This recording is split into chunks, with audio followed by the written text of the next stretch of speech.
One big team. One big team. One big team. Hello there, you. Welcome to Riot Act, the alternative music podcast. This is episode 70, the big 7-0. At last. We're as old as David Bowie got. Oh, what a sad note to start things on. Sad though, isn't it? Yeah. As we're recording this, Clive James has just died as well. I know. I got this on 8 years old. He was great, Clive James. Yeah, my BBC app. Other apps are available. News apps, that is. It Sky came Fox. through Sky Fox, etc. I'm Renfrey Debman, by the way. You're Stephen Hill. Oh, yes. Hello. Yeah, that's us. Welcome to Riot Act. On this week's show, we're going to be talking about new music. It's kind of a fairly good way to start it because we're talking to some miserable records out this week. Quite bleak sounding records out this week. We're going to be reviewing the new records from Beck, from Lindemann, from Cattle Decapitation, and from Misery Loves Company. Plus, Trade Off is back again. It's got its triumphant return last week. And a bunch of absolute pissy little fuckface facing off against each other, like watching two asthmatic moths try and battle their way out of a wet paper bag. Catch and Fall Out Boy we'll be talking about later. Do you think what you have brought in is worse than what I have brought in? I'm going to say that right now. Well, we'll find out. We'll find out. We'll find out. We want to give a shout out to our friends at Musicism, musicism.net, of course, every week. 70 shout outs they've had now from me. And what do I get? What do we get? Nothing. Well, we've got all this equipment. Apart from that. I just want respect, really. It's the one thing they've definitely not given you respect. But they do give you great tutorials, online tutorials for anyone who wishes to be a singer, guitarist, or a producer, wants to be in the music industry and live their best life. That's what the kids are saying, isn't it? Apparently. Yeah. Do you think we're living our best life by being in the music industry? Because I'm beginning to wonder that sometimes. Oh, no. I mean, I don't really think I am part of it anyway. So, you know. I'd like to live my best life being in somewhere hot, fed up of the cold already, fed up of it getting dark so early. It gets dark at the moment in the UK at 4:30. Quite like this time of year. Do you? I like Christmas, yeah. Yeah. I like Christmas. Got no beef with it. Cool. I'm a Grinch, so yeah. Anyway, 70% off. 70% off. Oh, I really need to cheer up. 25% off all courses when you put the code RIOT into the checkout. It's usually $9.99 to sign up for their monthly courses at musicism.net. We'll give you 25% off. There you go. That should put up for your old your dark early nights. It's made me happier. Yeah, good. I've brightened up and I'm super happy. Wow, I can get 25% off. You can. That's yeah. £2.50 or £2.49. We still haven't figured out. Yeah. We also want to say you should come along. It's only 12 days as we record. I mean, it's less than that when this podcast goes out. It's 10 days. 10 days until we do the Riot Act Big Fat Alternative Quiz of the Year at Oxford House in Bethnal Green. Now, tickets have been going. They haven't. They've been going. Tickets have been going. People have been purchasing tickets, but there are still tickets available. It's on our Facebook page. You can find it on our Facebook page, on Twitter on our Twitter, and the actual tickets you can get from eventbrite.com. But the link is on our Twitter and on our Facebook and all that sort of shit. So we're gonna have guests. We're gonna have a quiz. If you listen to the quiz when we did it last year. It's one of the funniest things probably the funniest thing we've done. It's certainly, like, in terms of the feedback that we've had, it is by far the nicest things that people have ever said to us about this show is due to the quiz last year. Yeah, so. And we're sorry it's in London.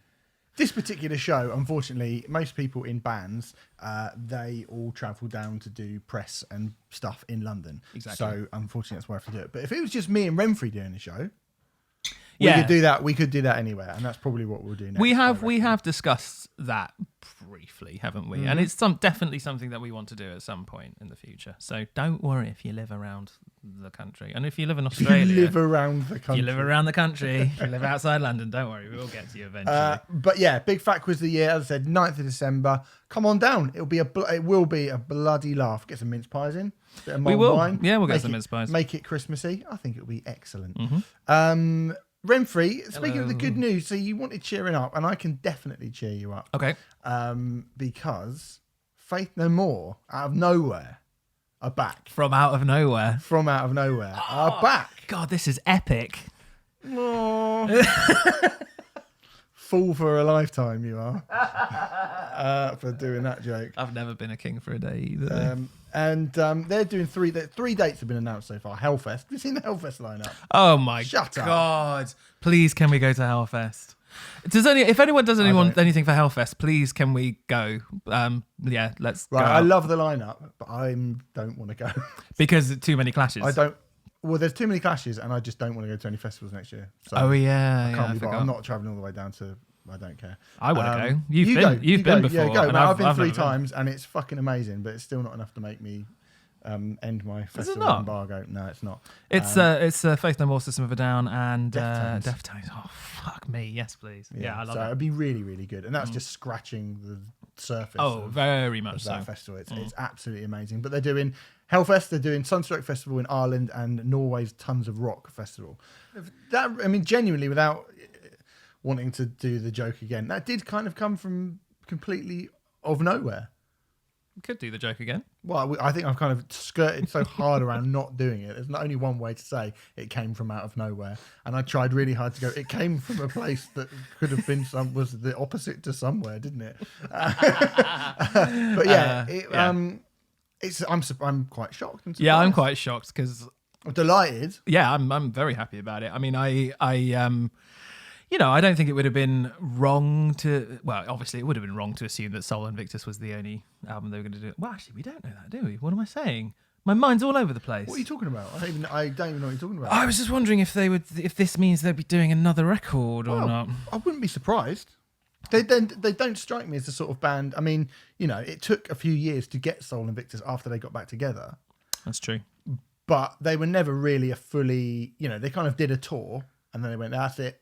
And then they went, wow, we do. And the tour lasted a while. And then when they came back straight away, when they did a sort of second run round on the, the sort of the nostalgia circuit, they very quickly went, we can't do this. We have to have an album. Yeah. Which is why I trust them to come back, which is why I'm much more excited for them coming back than I would be System of a Down or Rage, who are other bands, sort of comparable bands who have sort of come back and then not really done anything, not really left, not really completely gone away, and we split up and then they're back together. And it's hard to think of Rage and System of a Down splitting up after they've just sort of come back and done a couple of tours and not done anything. Do you know what I mean? Like Faith No More, it felt like they came back, released this great album, and then they were done. And I was like, what a cool way to do like they genuinely were done. And now it's like, oh, they're genuinely back doing it again. And I think they're the sort of people and the sort of collective that can treat Faith No More, even though there's this huge, huge band, they can treat it in the same way as Mike Patton treats Phantomers or Tomahawk, or do you know what I mean? Like you'll suddenly one day you'll see, oh, Mike Patton's working on a new Peeping Tom album, and it's not like they've got back together, but it's just he has these different concerns, and they're all happy to go off and do whatever they want to do whenever they want to do it. Like Bill Gould and Mike Bordin obviously have all kinds of other stuff that they work on as well. Yeah. And but Patton's clearly the most busy one of the 5 of them. It's ridiculous. I mean, we did that album we did with Jean-Claude Vanier, like the Corpse Flower record, and then there's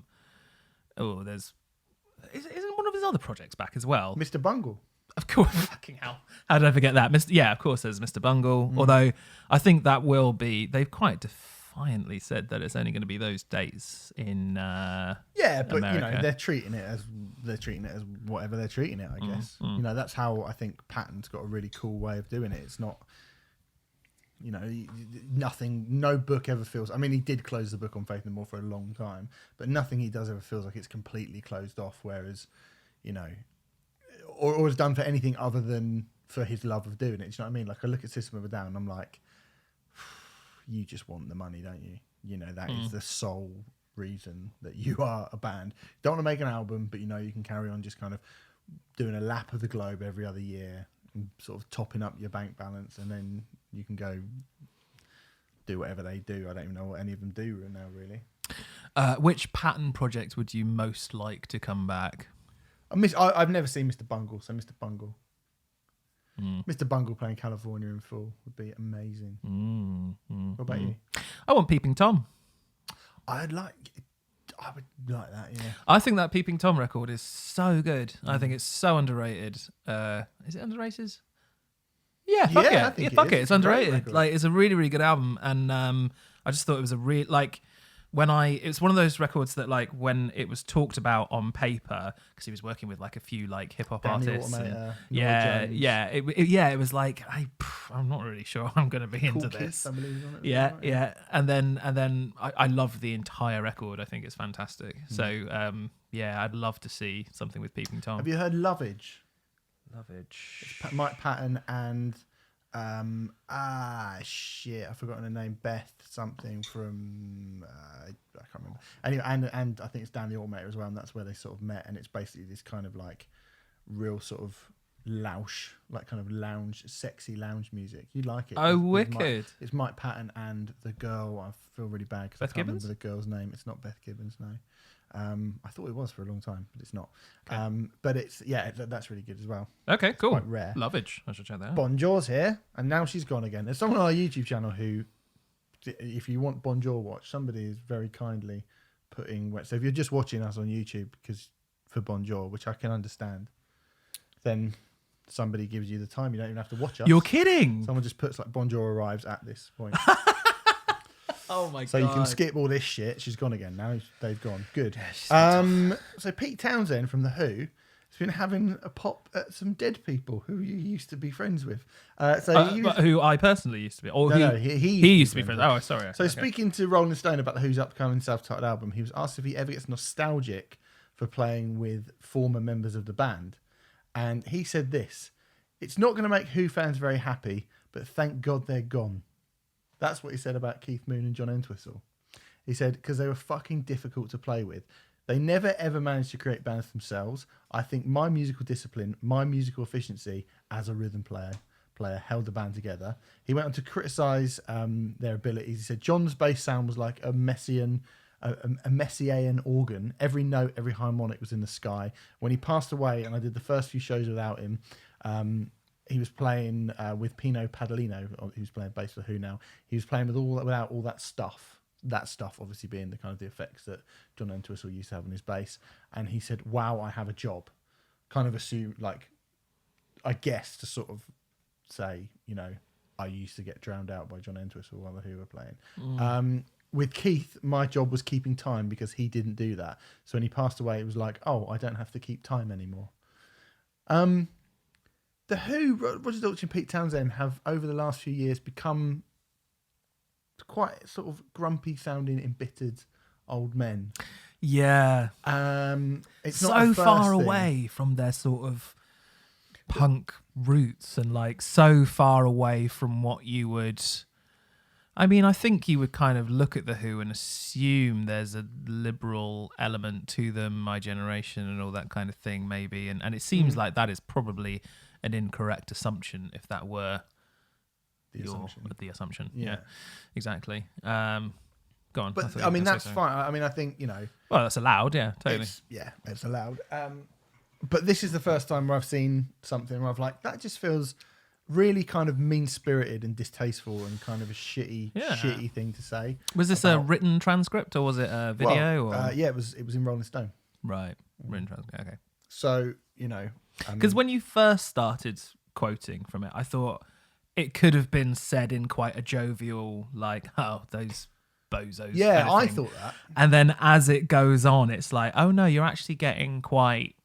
personal and quite, you know. And you're talking about one of the greatest rhythm sections in the history of popular music. Yeah, I mean Keith Moon.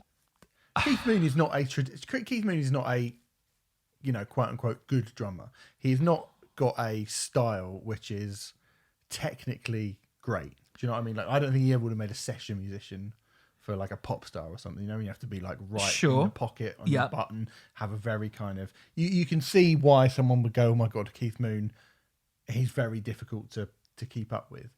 But that kind of manic... I mean, You can't take your eyes off him though.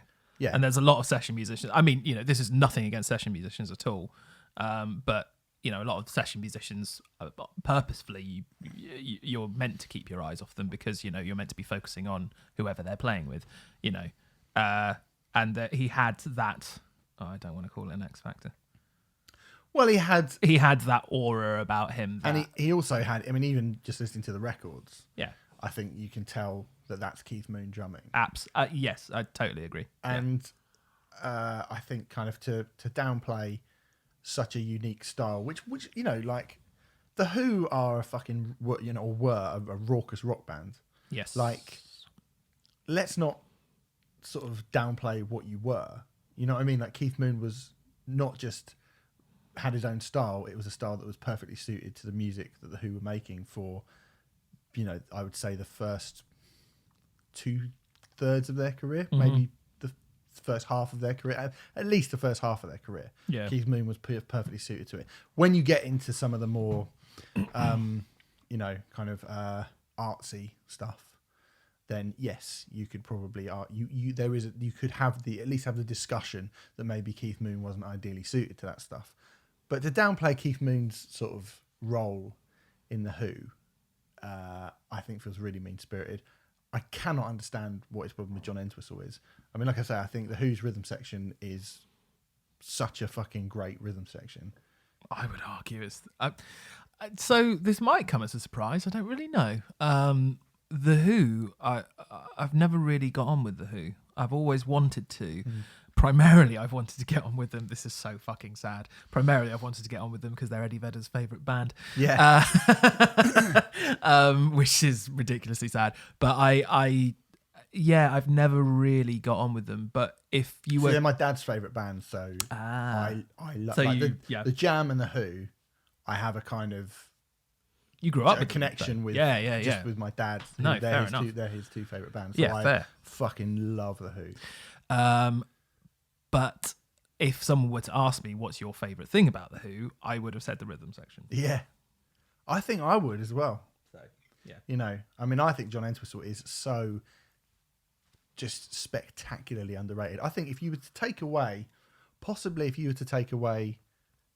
the rhythm section in Jimi Hendrix Experience, which I think is one of the most, if not the most underrated rhythm section in the history of music, and particularly going back to that kind of early rock era, because I think people are finally waking up. I would have added Black Sabbath in there. I think people are finally kind of waking up to how great Bill Ward is. Because they used to be like, look at Geezer Baker, look at Geezer Butler, Geezer Baker, look at Geezer Butler. All right, you want some hot cross buns? Look at Geezer Butler. Look how he writes all the lyrics, and isn't he great? And like, yeah, obviously he is. But people are always a bit like, I feel people are kind of ho hum about Bill Ward, but they're not anymore. Not these days. I think that the Who's rhythm section is like massively underrated. Were you? I don't want to go off topic too much. Were you just insinuating that the Jimi Hendrix Experience rhythm section was underrated as well? Yes, because people just talk about Jimi Hendrix. They do, though, don't they? They do. And the Jimi Hendrix Experience rhythm section is a fucking phenomenon. We should do something about correcting that one day. We should. Anyway, Pete Townsend, just write your book, mate. Get your book out. Like, do you know what I mean? Is he promoting anything at the moment? They've got a new album coming out. There you go. The Who. Yeah. The Who have a new album coming out? Yeah. Ugh, do you think we'll cover that? Oh, yeah, definitely. I mean, it won't be much fun for anyone. No. Sorry, but we probably will have to. I've seen quite a lot of gigs this week, Renfrey, and so have you. Yeah. That's one of the many things we have in common. Pup. Yes. Old Reliable Pup. Well, not old at all. There are only 3 albums in. Young Reliable Pup. There we go. Pup's Ascendance. Bonjour. Carry on, Renfrey. Bonjour's just been mucking about with our camera for the old YouTube. Pup's ascendancy recently I suppose I can only speak in the UK, really. Last time I saw Pup, they played the Dome, I believe. Same night as FT9, wasn't it? That's right. I saw both. Yeah, I saw both. You and you're like, we're going to Pup after this. And I was like, I'd like to do that, but I didn't. So we ran off to Pup. The Dome is maybe 600 cap, I guess. And they played 2 nights at the Electric Ballroom, which is double the capacity, I'm sure, at least. They've actually got a new balcony in there now, so it might be even bigger. And I believe both... the Dome? Yeah.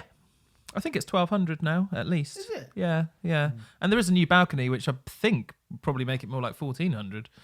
But lovely balcony. They don't let people on it though. It's very weird. I don't know what's going on with that. Anyway, that's not very exciting. And they sold out they sold out 2 nights at the Electric Ballroom. So they have basically quadrupled the amount of people going to see them in London. Yeah, it's great. Over, I don't know, the last year and a half or however long it's been. And, you know, we talked about Morbid stuff earlier this year. Absolutely brilliant record. I have to say, they played a lot of stuff from Morbid stuff. They opened with the title track and went straight into Kids and did stuff like See You at Your Funeral and Scorpion Hill and like all of the Morbid stuff material sounded like it sounded like songs they've been playing for years and years and years and years. Like it I mean, I'm starting to think. I think Morbid stuff overall might be my favourite Pup record. I think it's mine.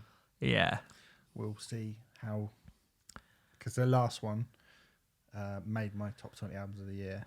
Yes. So we'll see. But I thought the new stuff slotted in with the old stuff absolutely perfectly, and it was as exciting, if not more exciting, to hear the new stuff than it was the old stuff. Personally, for my money.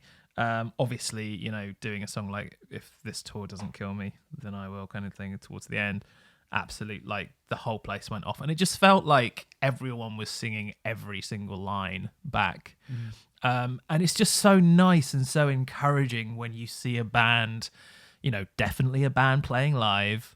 I mean, actually, if I'm totally honest, there were bits where they were quite sloppy, but in a fun way. It wasn't like, oh, this is sloppy and as a result it's shit. It was so sort of anarchic that it kind of made it better in a way, because it's like, oh yeah, this is live, this is actually happening in front of me, and there's no, you know, fucking backing track or anything like that. Yeah. You wouldn't expect that with a band like Pup anyway. No. But it's just so nice to see that after I feel like I'm seeing band after band after band using backing track all the time, you know. I'm starting to think they're a bit like a band. Well, you're about to talk about Cancer Bats in a minute. We usually say Cancer Bats don't play bad shows. I think we need to start saying that about Pup, don't we? They don't play bad shows. They're on the road all the time. They've been on the road for 9 months, supposedly. At the moment, and if you're on the road for that long, you're not going to be playing bad shows at the end of the day. They also said that they were recording them, so hopefully they will be released in some format later, I don't know, sometime next year or something like that, whether it's filmed or audio, I don't know, but I would love to hear that. It's exciting. Good. Yeah, I did go and see Cancer Bats and a load of other people as well. Yeah. I saw a bill, which I would have to say, I'm trying to think of the last time I saw a bill of kind of hardcore bands as good as this. Might never have happened before, because it was that good. Ooh. Wow. I know Poison the Well was supported by the Dillinger Escape Plan like back in the day, but I didn't see that. Wasn't that Poison the Well, Coalesce and Dillinger? Might have been, yeah. I think Converge might have been on it as well. No. I've gone too far now. Black Flag were on it. And The Who. Yeah. Sick of It All, Comeback Kid, Cancer Bats, Grove Street Families. That's the bill. Although actually, Comeback Kid, I think in Europe, it's been Sick of It All, Comeback Kid. But in the UK, it's been Sick of It All, Cancer Bats, Comeback Kid.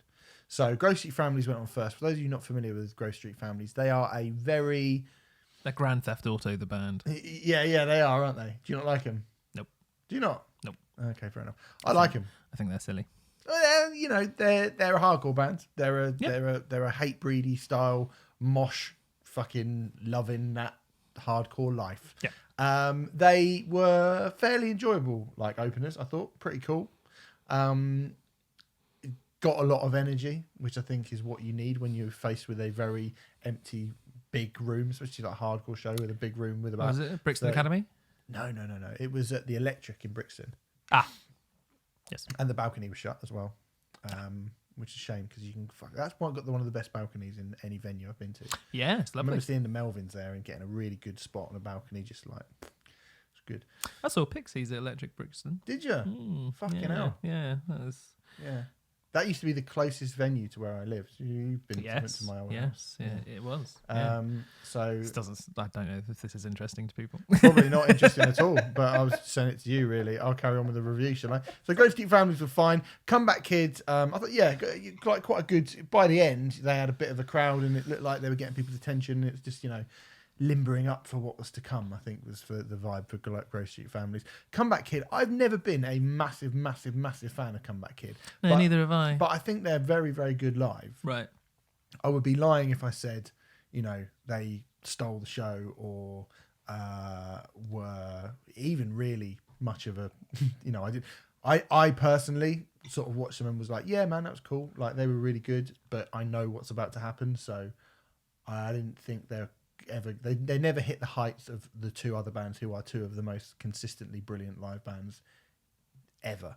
But they were very, very good. And Lou Collar was on the side of the stage singing along to pretty much every word, which is wicked. Cool. And they seemed to get the biggest reaction as well. Oh, yeah. Which was pretty funny, I thought. It was pretty odd.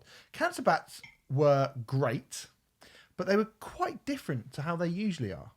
And that's for one reason, and one reason alone. Yeah. Wade McNeil playing guitar. So Scott has had a baby. Scott from Cancer Bats, the guitarist, has had a baby. Scott's girlfriend or wife, I'm assuming, has had a baby. Yes, well, he is. I know. I mean, you don't have to correct literally every single fucking thing I ever say, Rem. You do know that, don't you? You know that's like the most pedantic English teacher ever. That didn't feel necessary. Not at all. Not even vaguely necessary. I think people were going like, oh my God, a man had a child. A man gave birth to a child. Nobody thought that.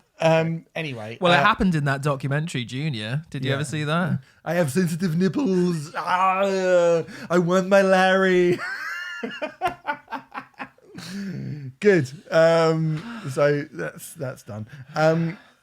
But Cancer Bats had a stand-in Wade McNeil playing guitar for them. Awesome. Yeah.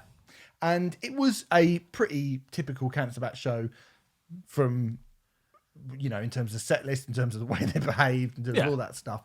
They were fucking brilliant. They're always fucking brilliant. Those songs are brilliant. The material from the spark is it called the spark that fades? The spark that moves. The spark that moves. That's it. The spark that moves.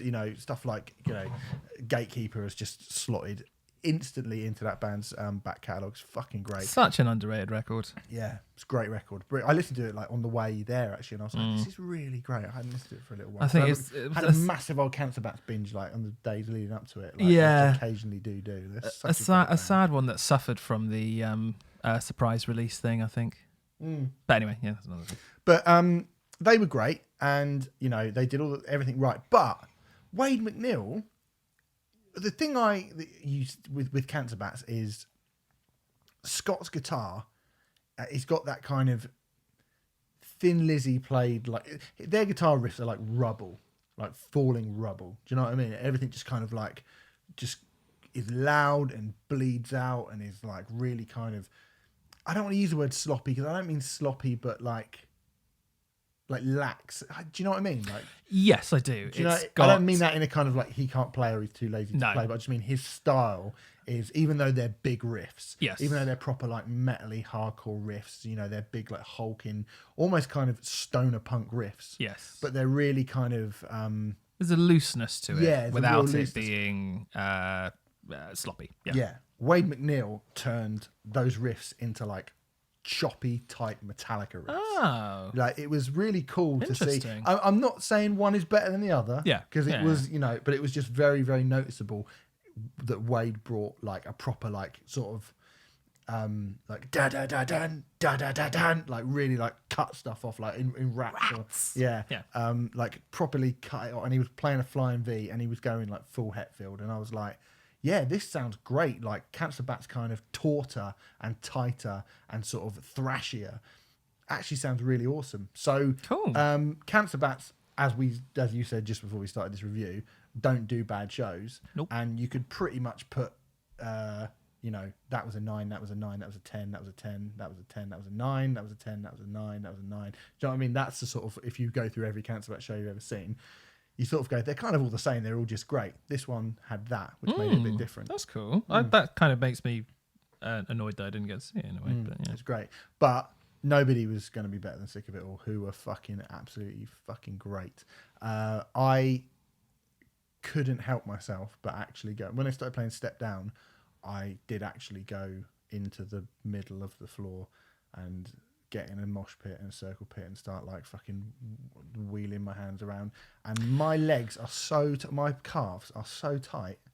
I'm so old and I should not be doing this. I'm so fucking old and pathetic that I just should not be doing that, because it's taken me, even, what was it, on Sunday, and we're recording on a Wednesday, and my legs still feel so tight, my back's been killing me. Never do it again. I heard something about spin kicks. Is this true? Yeah, but I couldn't do a spin kick for shit. That's a shame. Was it little Joe Nunn of Nuclear Blast He's Records? 12 years old. Said, if you do a spin kick, I'll buy you a beer. And I managed to do one of them sort of like kicks, but not a proper spin kick. Can you audio that, maybe? No, I can't. He did a pathetic kick. It's like basically a scissor kick. Right. Rather than a spin kick. Yeah. I managed to do that. And then, like, Sick of It All, like, it's insane how they, like I said, how they never age. It is insane. I mean, I don't even know how to review Sick of It All live, because I just, like, lose my mind. They're just so brilliant. And the new material sounds pretty good. I mean, there is a period, like, I think the end of the Yours Truly cycle is when there suddenly became a few albums where there's a couple of good songs in it, but they're not great albums all the way through. I don't think they've ever really released, like, Death to Tyrants is good. That is good, actually. That's a good album.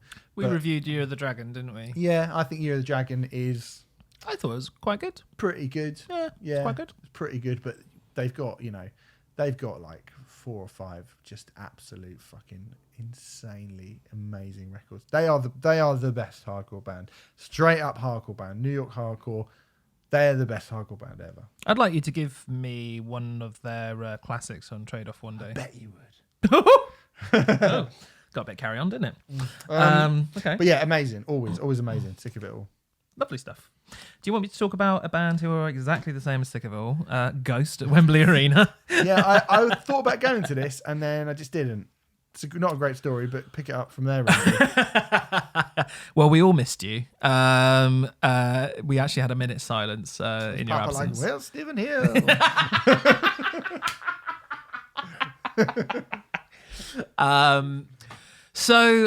First things that, I mean, I think it seemed like a pretty big jump. The last London show Ghost did, not including supporting Metallica at Twickenham Stadium, was Royal Albert Hall, which is half the size of Wembley Arena. And this was a big mammoth UK tour in lots of arenas around the country. So it wasn't going to be, unlike the Royal Albert Hall show, it wasn't going to be loads of people coming from all over the country. It was going to be, just more London-centric people in the main coming. And I think they did a pretty good job in terms of selling it out. It was about 2/3 full. So I would guesstimate they sold around about 8,000 tickets. But, I was really curious. I was like, are they going to curtain it off? Which I have seen them do quite a lot at Wembley Arena. Are they not? Blah, blah, blah. And they didn't. It wasn't curtained off, but the back was completely empty. And they have like side of stage seating as well, which was just totally empty as well. But fair play, they did a pretty good job. I think that's incredibly impressive when you consider that actually Ghost got a lot of hype to begin with, and then it felt like people went, no, they're just hype. And actually, when you go back to, I know people have been talking like, oh, they're priming themselves to be festival headliners for all this, years and years and years and years. I saw them on the Meliora tour, and this is only going back like 4 years, and they were playing Coco, which is not a big venue. Oh, you were at that Coco show? Yeah, I was at Coco as well. And it's not a big venue, Coco. Coco's 1,400. Yeah. Yeah. So, and they've only released one album since then. Yeah. So it's not, and they're playing a venue 10 times the size. Yeah, to go from like that one album to your next album, and 10 times bigger. Yeah. That's, not many bands have done that. Yeah. I mean, to be fair, that was the beginning of the Meliora cycle, and this feels like it's getting to the end of the prequel cycle. Surely it must be. I hope. It was about halfway through the Meliora cycle, if I remember right. Was it? That came out at the start of the year, and that was December. Oh, okay, fair enough. Yes, that was a good show. That Coco show. I think it's weird with Ghost because I am definitely a big supporter of them. I think when they're good, I think they're brilliant. They have some of the songs that they have in their catalogue are brilliant, era-defining songs, in my opinion. Yeah. They've also got a bunch of songs which are kind of, but you know, and I like the fact that they're doing something pretty. I'm hesitating to say different. It's certainly different to what's happening at the moment, but something that certainly hasn't been done before. They're melding elements that haven't been melded together before, if you will. The theatrical elements of the show and things like that. And I've always kind of been very supportive of Ghosts, whilst at the same time being quite critical of them, because if they are going to be future download headliners, whatever, blah blah blah, then you know you should be really quite pointed in your criticism, I believe. Yeah. And I've always felt like Ghost's show hasn't quite lived up to the aesthetic of what they do and what they could do. It's such a cool look and such a, again, I hesitate to use the word unique look because it is, you know, occult stuff and all that sort of thing, blah blah blah blah. But it's a very, very cool aesthetic that they have, and I don't think they've ever quite lived up to what they could do with that aesthetic. This was the first time that they'd had like full production and stuff like that, and I think they've gone in a curious direction, I will say. They have ramped up the theatrical elements of the show.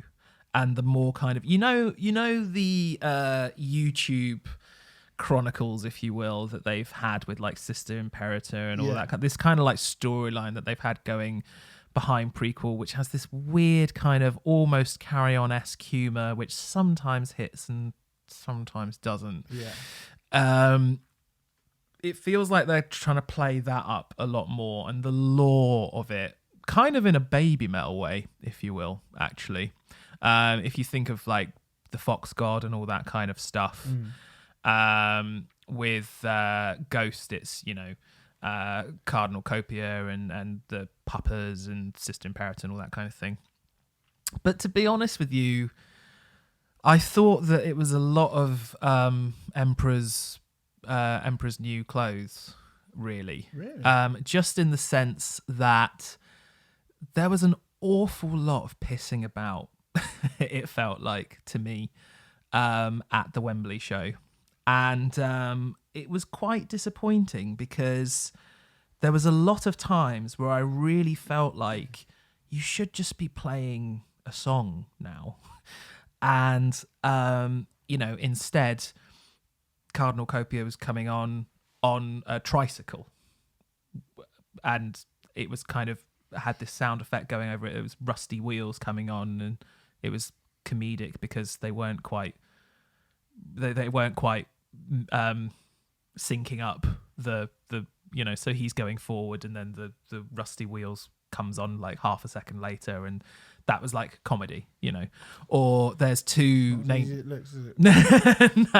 or there's two nameless ghouls who are kind of facing off against each other, trying to do guitar solos, and they're sort of purposefully a bit shit at first, and then they get better and better and better and better.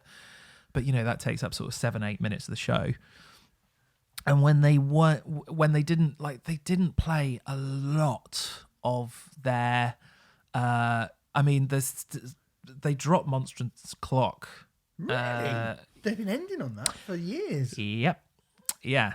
And I think Monstrance Clock is a pretty fucking great ender. And the idea, that's quite funny because it's about female orgasm. And you know, they didn't play Secular Haze, for example. You know, it's the third track from Year Zero, which for me was kind of felt like a breakout song for them, you know. And I did think there were a few puzzle. I mean, I don't mind Prequel. Oh God, they didn't play I can't remember the name of the song, but don't you forget about dying, don't you forget about your friend death. You haven't really heard Prequel very much, have you? I've not really listened to Prequel. I listened to it a couple of times and I've I've never really gone back to it. Yeah, it's a big song on that record. It's and they didn't play that either. And there were some bizarre choices, I thought, for stuff that they did play. Like they played Spirit, which is the first song from Meliora. Now Meliora is by far my favourite Ghost album, but Spirit is not a great opener. They didn't open with it, but it's not a great beginning song. It's just not very good, really. And I was like, you're playing that, but you're not playing Monstrance Clock. Are you crazy? There were, like, when they were good, they were fantastic. Like Gula into Zombie Queen was absolutely amazing. Cersei, that, amazing riff. Rats was a huge opener. Like everyone was singing along. Like people were going absolutely crazy. And there was a run at the end, like Year Zero into He Is, into Mummy Dust, into Kiss the Go-Go, which we haven't actually talked about, but that new standalone single, the 60s sort of doo-woopy inspired one. I've not heard it. Oh, it's fucking great. It's really, really, really good. Okay. I mean, in my opinion, it's much better than most of the songs from Prequel, personally. Into Dance Macabre, and then they've been finishing with Square Hammer. And Square Hammer's a great song, don't get me wrong. Best song they've done, I think. My favourite Ghost song. It's just such a fucking tune. I think it's wonderful. I think it's a wonderful song, and it is amazing live. They wrote it as an opener on the Meliora tour because they had been opening with Spirit, and Spirit's just not a very good opener. And they admitted that and went, okay, we need to come out with a better opener. But I feel I don't. It's not a bad song, and I don't want to be like, oh, it was a bad ending or anything, because it wasn't. But I just think Monstrance Clock is a better ending. Monstrance Clock does feel like more of an ender to me than Square Hammer. Exactly. Well, they ended Square Hammer when they supported Metallica, didn't they? Yes, they did. Yeah they did. Oh, so it was just. I wonder if it's gone too far the other way with the theatrical elements, and I like the fact that because a lot of bands would just put production behind it and just put like loads of pyro or set things on fire or something like that and do stuff which is less imaginative. And there is pyro and all that kind of thing. But, there was one point where 3 plague doctors in those sort of plague mask things, they just wandered on stage and everyone's like, yeah. And then they just wandered off stage. And and it's like, what was the point in that? Like there were so many bits where I was like, this isn't really adding anything, and I don't know if it's actually as funny or as amusing as they think it is. And I mean, I'm not sure how long they played. 2 hours, and it felt like Cardinal Copia was on stage for maybe 80 minutes of it. Because he's off stage, like either having a costume change whilst they're doing something else, and I don't know. It all felt. I like the fact that they're going in a different direction to other bands, but I'm not convinced that it is actually a great show. To be honest, I think it's really patchy. I think when it's good, it's excellent. But there were a lot of bits where I was like, I'm really bored.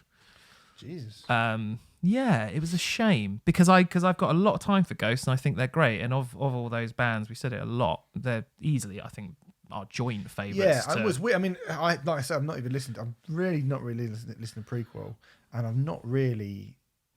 haven't listened to the new song, and I've not seen them since Prequel's come out, apart from with Metallica. And they were great with Metallica, and I like them, but I think some people love them, and I like them. Yeah, like, I'm the same. I like them to the point where on the day, my mate had a ticket, and he was like, do you want the ticket? And I was like, probably. And then I saw it was raining, and I went, oh, I don't want to get out in the rain. So I can't like them that much, do you know what I mean? But then if Square Hammer or He Is, or like I listened to him in the gym a couple of weeks ago, and I was like, oh, this is like Ghost Essentials playlist on Apple Music, and I was like, this is fucking good. They have enough songs now. If they were to put, if you did a best of playlist of Ghosts now, you put like 15 songs on, it would be absolutely monumentally brilliant, I think. And there would be songs from every single album, but the set list choices for me, I thought were pretty odd. there were some odd omissions and some odd songs that were in there. Yeah. A few old ones which probably pleased the old school fans who saw them at the Underworld and all that crap. But I mean, would they be there? Probably not. I don't know. Yeah. I have to say the crowd lapped it up though, so maybe I'm just being moany critic. Well, I was going to say, everything that I've read from sort of Twitter and everything, people was losing their shit about it. So you seem to be the sole dissenting voice. Which seems to be how I always am with Ghost, and which is a shame because I do fucking love them. I like them very, very, very, very much. I think they are really great, but I can't quite get behind everyone else's view of them being absolutely astronomical or anything like that, because there are massive gaping flaws in the show and what they're doing, to be honest. Right, wow. Disappointing. The last gig we're going to talk about this week is very, very different from everything we've spoken about. Definitely different from everything we've spoken about so far, and probably very different from anything we'll speak about for a while. We really should give, before we do anything, we should give a shout out to Michael McCarthy, who booked us these tickets to go and see a celebration of Talk Talk and Mark Hollis at the Royal Festival Hall last night, which is where Renfrew and I were. Michael very kindly, I was on Twitter going back when I had my proper Twitter, going, please, is anyone a member of the Royal, like the South Bank, so that I can get a kind of pre-tickets allocation for this show, because I really desperately wanted to go. And he booked Renfrew and I tickets, so which he absolutely didn't have to do, but he very kindly booked his tickets. So we owe him a great debt of gratitude for doing that. So thank you, Michael. It was a very touching, lovely thing for you to do. It was a really lovely gesture at a time which was very difficult for the both of us. So thank you very much. And I think this year, I mean, I put something up on Instagram today, actually, with some photos of the show, saying that I've only really been what I would class a fan of Talk Talk. I've liked songs over the years, but it's only really been probably the last 18 months, a bit more at this point now probably, where I've properly listened to their entire back catalogue. I've only become a fan as a result of this podcast and as a result of you giving me Spirit of Eden. And they are now, I checked it the other day, they are now my most listened to artist on Spotify. Number one most listened to artist on Spotify. So I love, and I've also got their entire back catalogue on vinyl at this point as well. So yeah, I love them. And we spoke about Mark Hollis passing away earlier this year, and the sort of the chance to see those songs played live. I mean, I assumed, even when I started listening to Talk Talk, the last show Talk Talk played was in 1986. I mean, they released 2 albums after that they never played live. Mark Hollis disappeared from view completely. We've kind of already spoken about all of this in the podcast before. So, at no point did I ever think I would see any of those songs or any of that material played live. So the opportunity to see that material played live, for me, I was as excited about this gig as I have been any gig that I can remember for... I don't even know. Like, I was so excited about it. I think when it comes to the Spirit of Eden and Laughingstock material in particular, which are the 2 albums which I'm particularly fond of, you pointed out yesterday that no one, that they hadn't played those songs live ever at any point.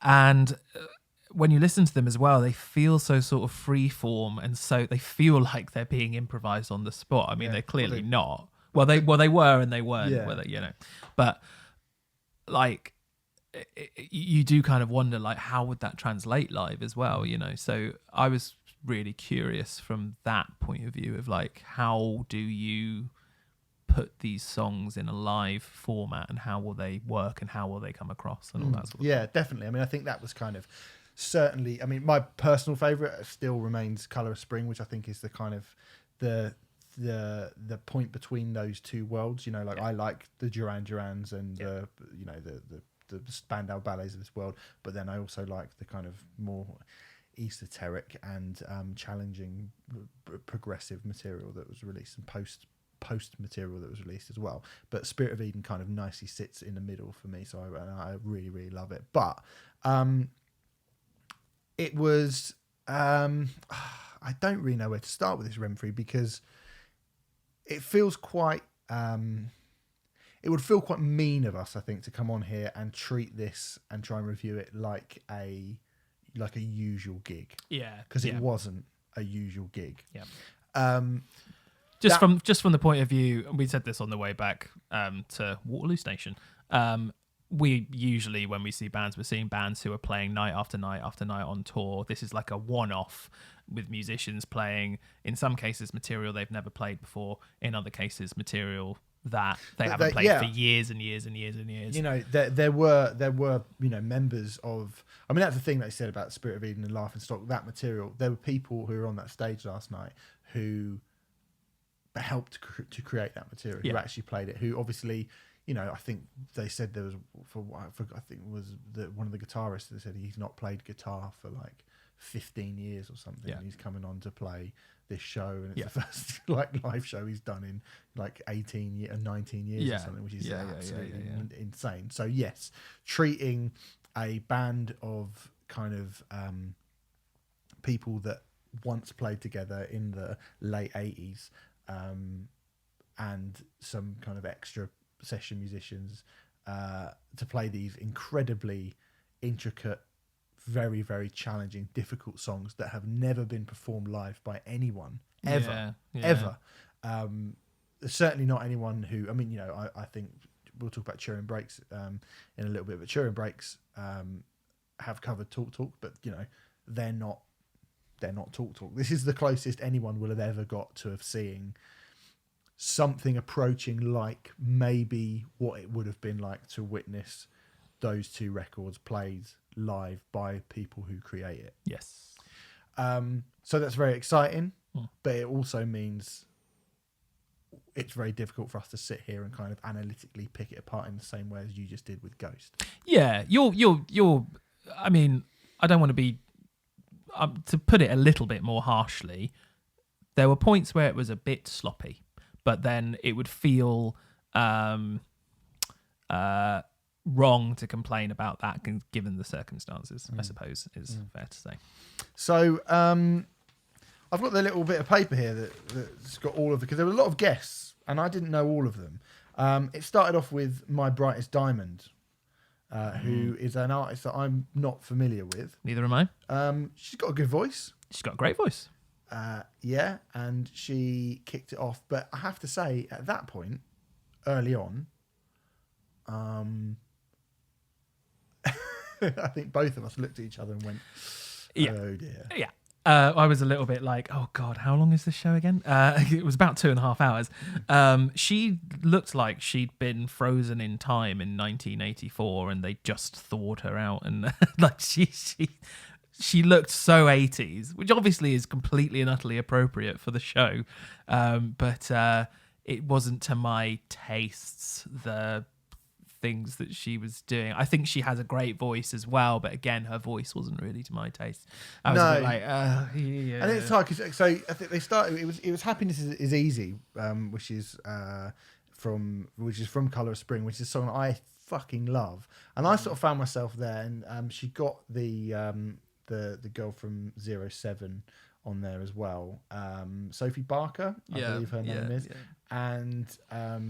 and Jane Weaver also came on and did sort of backing vocals, and it looked a bit like, although hearing that kind of that bass line and that sort of slightly off kilter piano part, I when that happened, I was like, oh my god, I'm hearing this song live, oh my fucking god.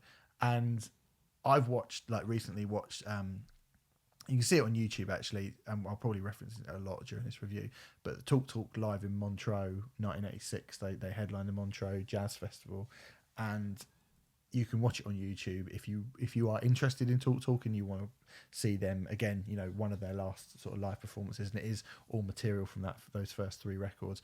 And they were, you know, I did think to myself, like, I wonder how good a live band they were. They were like on the strength of that performance, they were an absolutely like fucking insanely brilliant live band. Like the sound, the clarity of sound, how good. This is in the 80s when things didn't even sound very good at all, usually in the 80s, you know. But hearing that over the PA at Royal Festival Hall yesterday, I was like, oh my God, this sounds like it sounded at Montreux. And I was like, it's going to be like, they're going to recreate that fucking incredible set. And then the vibe was not the same sort of, it was much more an 80s pop vibe. Yeah. Than, which is fine, but you know, I think those songs, although they are 80s pop songs, I think they're worth a bit more than that. Yes. Do you know what I mean? Even the earlier material, which is not to my taste, I think are probably worth more than that. And it's a very surface level interpretation, I feel, to give them. Yeah. So initially, I think both of us, for the first 3 or 4 songs, we were both a bit like, oh God. And then there was Jonas Policewoman came on and sat by a piano and was the sort of first person, I think, to sit down and bring a bit of introspection, like sort of genuine introspection, and actually kind of feel like they were getting lost in the music a bit.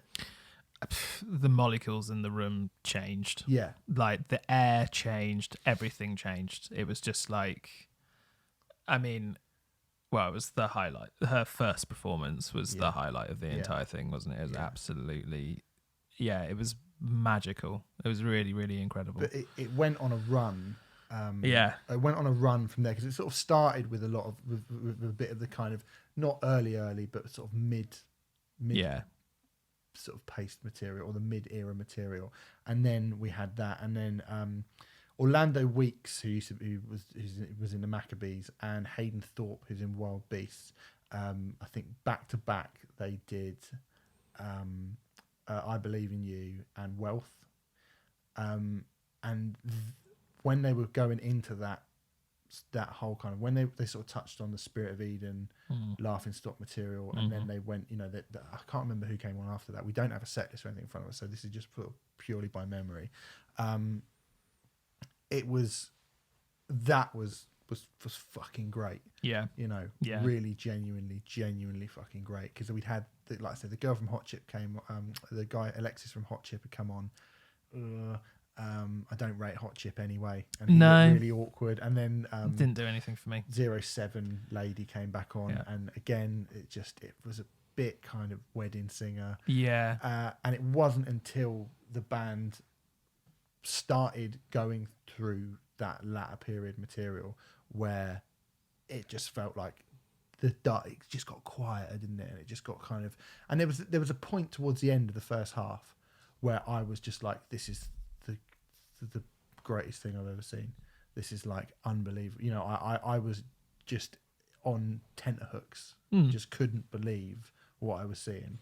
I wasn't quite there, but I was extraordinarily moved. I got very teary at one point, and I thought it was really quite incredible. But I think it was just to me it was actually hearing those songs. It was the fact that no one's played this ever. Right. And these songs are so important to, like, particularly for, you know, the podcast we are and the type of music that we try and cover, and the type of music that both of us like. You know, we mention Talk so much, and like I say, for me it's been less than 2 years that I've been a proper fan of them. Like, I bought a best of Talk in about 2004. I bought a best of Talk, and I listened to it a few times, and I was like, oh, I like this song, I like that song, I like that song. But I'd never sat down and gone, I must listen to Spirit of Eden until about June last year. Right? So and then it was just like, oh my God, why have I waited so long to do this? But hearing that material, I was struck with just like, I don't know, there's just some albums are so great, and so perfect, and they just have an aura around them. And hearing those songs kind of come out of those speakers, even though, you know, Mark Hollis wasn't there, it was just like, fucking hell, you're channeling the spirit of Eden, if you like. And particularly when the two guys from Ride, who are Andy Bell, who was in Oasis, and I've forgotten the other guy from Ride's name. I don't know, but the guys from Ride were fantastic. But they did just two of them, like acoustic guitar and Andy on like they did Eden, and it was just fucking amazing, wasn't it? Yeah, and the whole sort of first half closed just so brilliantly. Yeah, and I felt really sort of, I'm so excited for the second half. Yep, very enthusiastic for the second half was I. And the second half was not very good. No, it wasn't very good. At Second half was unfortunately was not great. It featured their biggest songs. Yeah, but it was not great. You mentioned yesterday that I mean I am, as I've said, I am mainly a fan of the Spirit of Eden and Laughing Stock and all of that stuff they did all of the stuff that they were going to do from those albums they did in the first half, more or less, didn't they? Was there one or two from those in the second half? But so quite unusually, I suppose this kind of makes sense, really. They do the experimental stuff first and then end with the hits, I guess. But it just... Again, it was that surface level interpretation of stuff and concentrating more on kind of like the poppy elements of things. And you suddenly... the second half, I suddenly felt very aware of where I was, which was like sat in a lovely, lovely hall. Royal Festival Hall is fucking lovely. You know, I mean, it's a wonderful venue. I have no issues with the venue itself, but with a lot of white middle class people who were just kind of, who is, you know, I don't know, life is what you make it comes on. It's like, oh, I recognise this one, so I like it, and it just.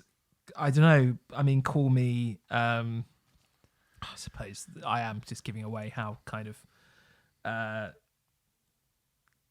What's the word I'm trying to? Snobby. Yeah, yeah, snobby. I am, but I was just like, this isn't interesting to me, personally. Yeah, I mean, I think so. Simon Brenner, who was the original keyboard player in Talk Talk, sort of started off the second half, and he brought this band with him who were a bunch of young kids who basically sort of looked like Young Guns. Do you know what I mean? They looked like Don Broco or something, and I was like, I don't know who they are, and they weren't introduced as a band. They were introduced as like just a session musician. Yeah. So it wasn't like, hey, they're in a band, and you should check out their band. They're just like, here's this guy, this guy, this guy, this guy. Yeah. I don't know who they would, and they did Talk Talk.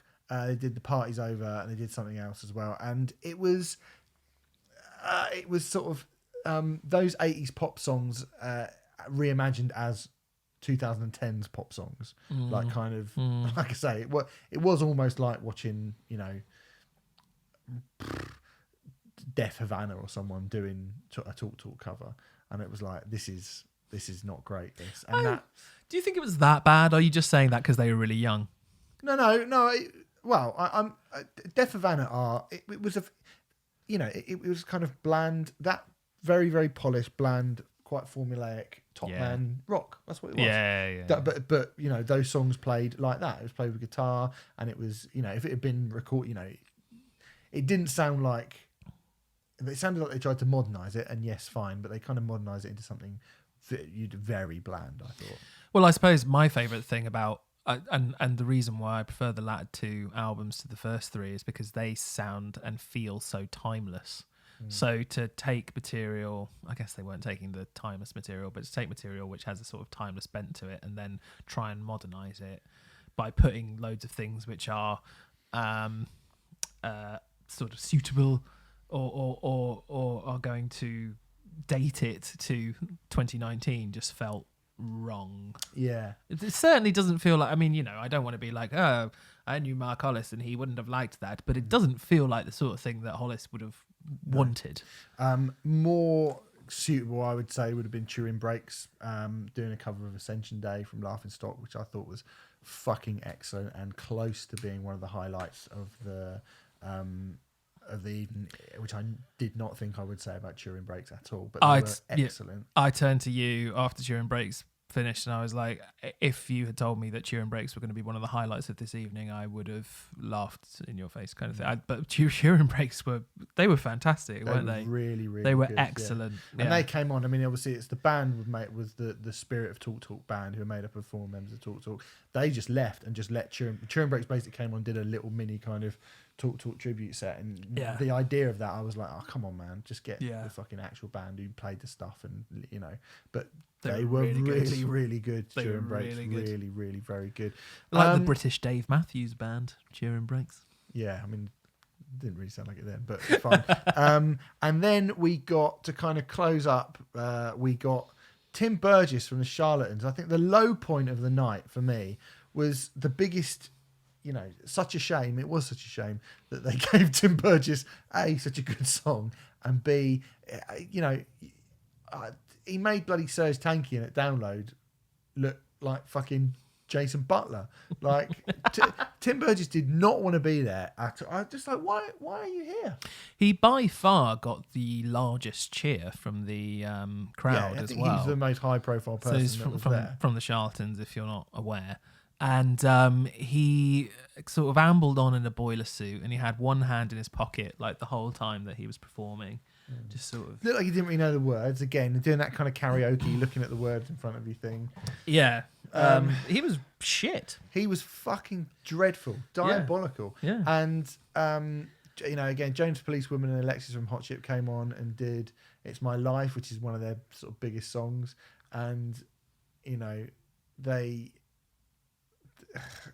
Again, it just felt really dated, didn't it? It just felt like it felt like a wedding sort of karaoke band doing this song. Mm-hmm. They ended with a cover of "Life's What You Make It." Again, it was all a bit wedding-y. I thought that famous guitar riff was so loud, so overpoweringly loud over the top of the rest of it. I was a bit like, such a great song. Which was a shame because, actually the sound for the whole gig had been absolutely fantastic and on point, and usually is at a venue like Royal Festival Hall, which is actually more used to doing classical concerts and so on and so forth. But, it's an incredible setup and the sound was amazing. And then, that guitar riff was just like, it's like, wow!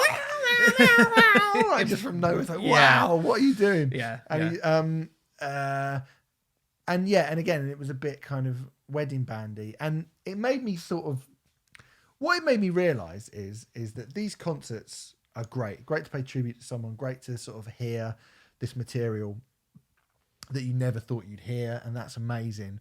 But what it lacks is the reason why you're there in the first place. Like without Mark Hollis, all of this just kind of falls a bit flat. Do you know what I mean? And I think we were saying just before we started recording, I never listened to Spirit of Eden or Laughing Stock and go, wow, he's got such a great voice. He's sort of always to me, he's the conductor. And I never listen to Talk Talk and go, it's the voice. Yeah. For me, it's the sound and, the restraint and the quiet and the build and all of the stuff that you kind of more associate with post-rock. But actually, I would suggest anyone who's interested in making some sort of comparative, like having a comparative point, to watch that Montreux festival where he just clings onto the mic for the entirety of that set with sunglasses on, looking down at the floor. But he had so much more energy and charisma and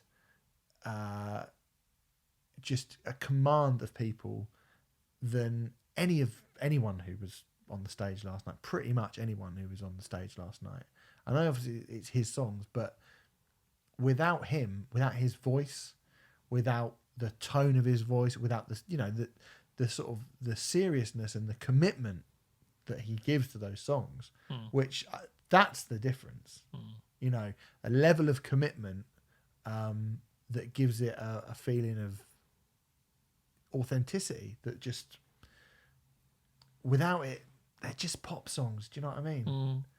They're good pop songs, but after hearing stuff like Ascension Day from Laughing Stock, which is this, like Turin Breaks doing this amazing version of it this kind of epic sprawling thing, or Eden, this like, do you know what I mean? Like hearing that stuff played live for the first time ever, and then someone doing a sort of karaoke version of this song, which is worth more than that. It just made me realise how great Mark Hollis is. It was an enormously mixed bag, to say the least. But that's going to be the nature of it, isn't it? And I'm glad they did it. I think it was a good event to put on, and they had some interesting guests, to say the very least. I'd say I don't think everyone sort of lived up to their billing, but I thought they definitely had some interesting guests, and as I said, it was really nice and to be surprised by a Cheering Breaks, for example, or Jonas Policewoman. I'd never really, I knew who she was and I'd heard of her and stuff like that, but I'd never checked her out at all. And now, like after that incredible piano performance, I'm like, maybe I should actually check out some Jonas Policewoman, So it was a very interesting night. At times absolutely amazing. At times, wedding. Seeing a bad wedding singer is actually quite a good way to sum it up. It's a shame. I mean, I'd say there's sort of 20 minutes, half an hour where I was just like, I can't believe I'm seeing this. This is unbelievable. Yeah, that sounds fair. And it was probably worth it just for that. Yeah. I would agree. But it would have been nice to, I think, for the influence that they've had, he deserved a bit more than like the bloke from Hot Chip in a fucking, prison jumper. Yeah. And Tim Burgess in a onesie, like sort of shuffling around the stage. Yep. But hey, you're right. I'm glad it happened. Yeah. I just, imagine that at the Freddie Mercury concert if James Hetfield just sort of come out in slippers and go stone cold crazy. Yeah. You'd have been like, fuck off. Yeah. Yeah. Anyway. But I don't know. I mean, I guess Queen and Talk Talk are a very different proposition. Of course they are, but they should be both like.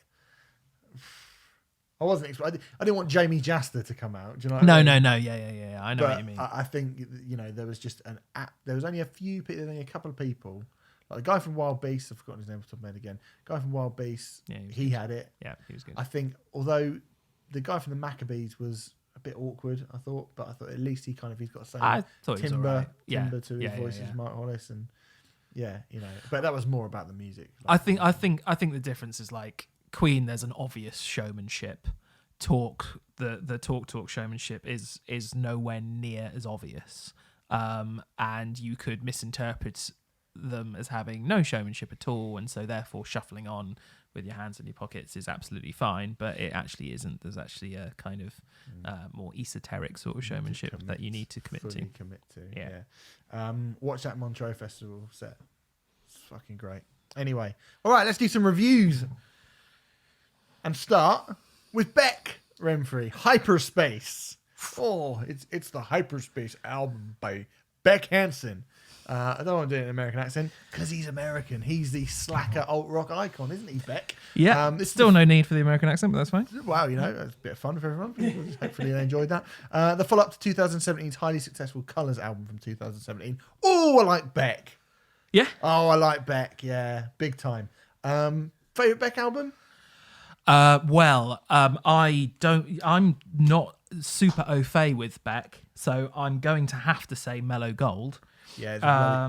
Okay. But the reason I have to say Mellow Gold is because I've definitely heard Odelay and Mellow Gold in full.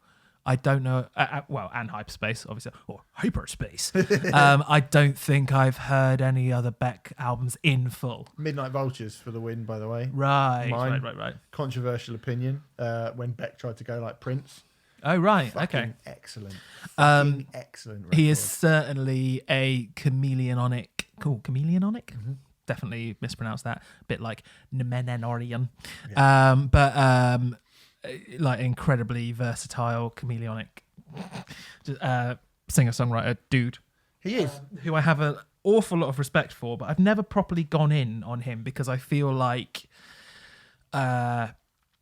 he feels like one of those artists that you could love some albums by him and you could really hate other albums by him. I think that's fair. He's got a few that I don't really care for. Right. I think he was on a run. He gets a run of about 5.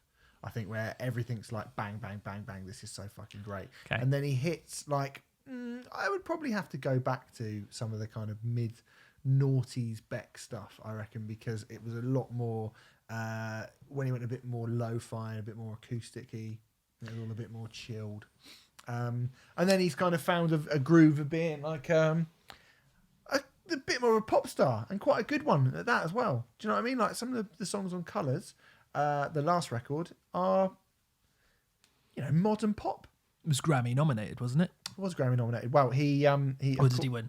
Well, he won the Grammy in 2015, and it all kicked off, didn't it? All kicked off because he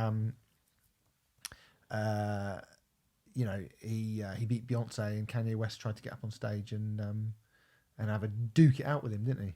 Remember that? I care so little for the Grammys that I believe this is the first time I'm hearing this. Wow. I'm in my own. Quite a big. I mean, that's a pretty big. I'm under a pretty big rock. Yeah. To be honest, I mean, that wasn't just big in music world. That was like big. That was really big. Totally missed it. Did you? Yeah. I worked for a national newspaper at the time. It was probably on the front cover of that national newspaper. Yeah, could well have been. Yeah. No, missed it. Okay. Or I've forgotten, but no, I don't recall that at all. But fine. Yeah, lovely stuff. That's exciting. Well, one of the things that was said back in 2015 when Beck won that Album of the Year Grammy and beat Beyonce, and people were there was sort of a lot of back and forth between sort of Beck fans and Beyonce fans, and people singing up for Kanye West as well. One of the things people said about Beck was like, well, look, he wrote all of that album, which he did. He played most of it. I think there's still quite a lot of people with the engineering and that lot, obviously, producers and engineers these days. Sure, but he's a very talented multi-instrumentalist. Very, very talented. And I imagine he played a lot of it. He did play a lot of it. And there are a few people that came on and did like backing vocals or one instrument for one song or whatever. But, the majority of it, you could go like, that is Beck. There are 44 personnel involved in the recording of this record. Fucking hell. Yeah. So immediately that says to me, this pop is album. Well, yeah. And Colours kind of was a pop album. But a pretty good one. Now, in this case, he is roped in.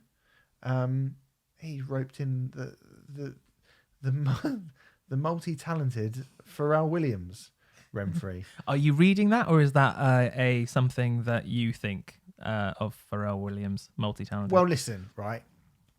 Pharrell Williams and the Neptunes back in the early noughties were probably, I would say, almost singularly responsible for getting me out of metal. As new metal died on its arse, right, and as emo became kind of a bit shit and pop punk was sort of everywhere, everything that Neptunes and Pharrell Williams touched, and it was around that time, you think Missy Elliott came out, and Outcast, like Love Below and Speaker Box and those sort of records, and Justified by Justin Timberlake, which people might be like, but it was great record, incredible record. Yeah. And it just felt like, and it wasn't long after, kind of Eminem was big at that point. Dr. Dre's the 2001 He's talking just past the turn of the millennium, 2002. And it felt like at that point pop music was genuinely more exciting and more interesting than rock music. And you're talking about huge acts. And Pharrell Williams played a monumental part in doing that. And as time has kind of gone on, like, he's been involved in some albums I love. I think he did Love Angel Music Baby by Gwen Stefani as well, I believe. Okay. To add another one of those ones in, which I think is a fucking excellent record. This decade, to me, has seen Pharrell Williams become a pretty unwanted blot on music. Robin Thicke and Blurred Lines, I do not need that. That song. Is Pharrell Williams responsible for that in some way, shape, or form? Yeah. My respect for him has gone down even further. Okay. That Happy song that is ironically, because I get so miserable every time I hear that song. And anyone who gets happy listening to that song, I don't want them to be happy, I'm afraid. I don't want them to be very, very unhappy. I have to say I'm completely... I don't really have a strong opinion on happy one way or the other. I'm like, yeah, it's quite Sing nice. along with happiness is rubbish. It's rubbish. Okay. I mean, I think it's rubbish. Yeah, that's fine. That's fine. I can't stand it. So I'm, and he's co-written everything. This is co-written. Co-written everything. Do you want to fact check that? Well, most of the stuff on this record. Oh, sorry. I thought you were saying he's co-written everything in the world. No, on this record, he has writing collaborations. He on has most a of the co-writing songs. credit on all but 4. 4 of the 11 songs have been co-written by Pharrell Williams on this record. Have or haven't? Sorry. Have. Oh, okay. What? So he's only co-written 4 of the No, he's co-written 7. 7. Yeah. Maths. But obviously he's produced the whole fucking thing. Yeah. So Pharrell Williams is involved. Yeah. Well, they met and they were originally going to collaborate on either a single or an EP, but decided that there was enough material to make it an album. I reckon they probably should have stuck to a single. Is there enough material? Because I'm not convinced. This is quite a short album as well, isn't it? It is a short album. It's just shy of 40 minutes. Yeah, it's the thing that I always like about Beck is actually you can get right into a Beck album and it will take you in many, many different directions over the course of about an hour. This is what? 38 minutes long? It's 39 something. 39 minutes long? Yeah, it's not very long. And it's pretty in and out. And it starts kind of a little bit jaunty and it ends quite slow. And that's it. There's not much of a journey to this record, really. I think there are quite a few modern pop style elements on it, which we both moan about quite regularly on this podcast, more me than you. But there are bits of auto-tuney stuff, and there are kind of zeitgeisty things in it, which I feel will probably date it to this era.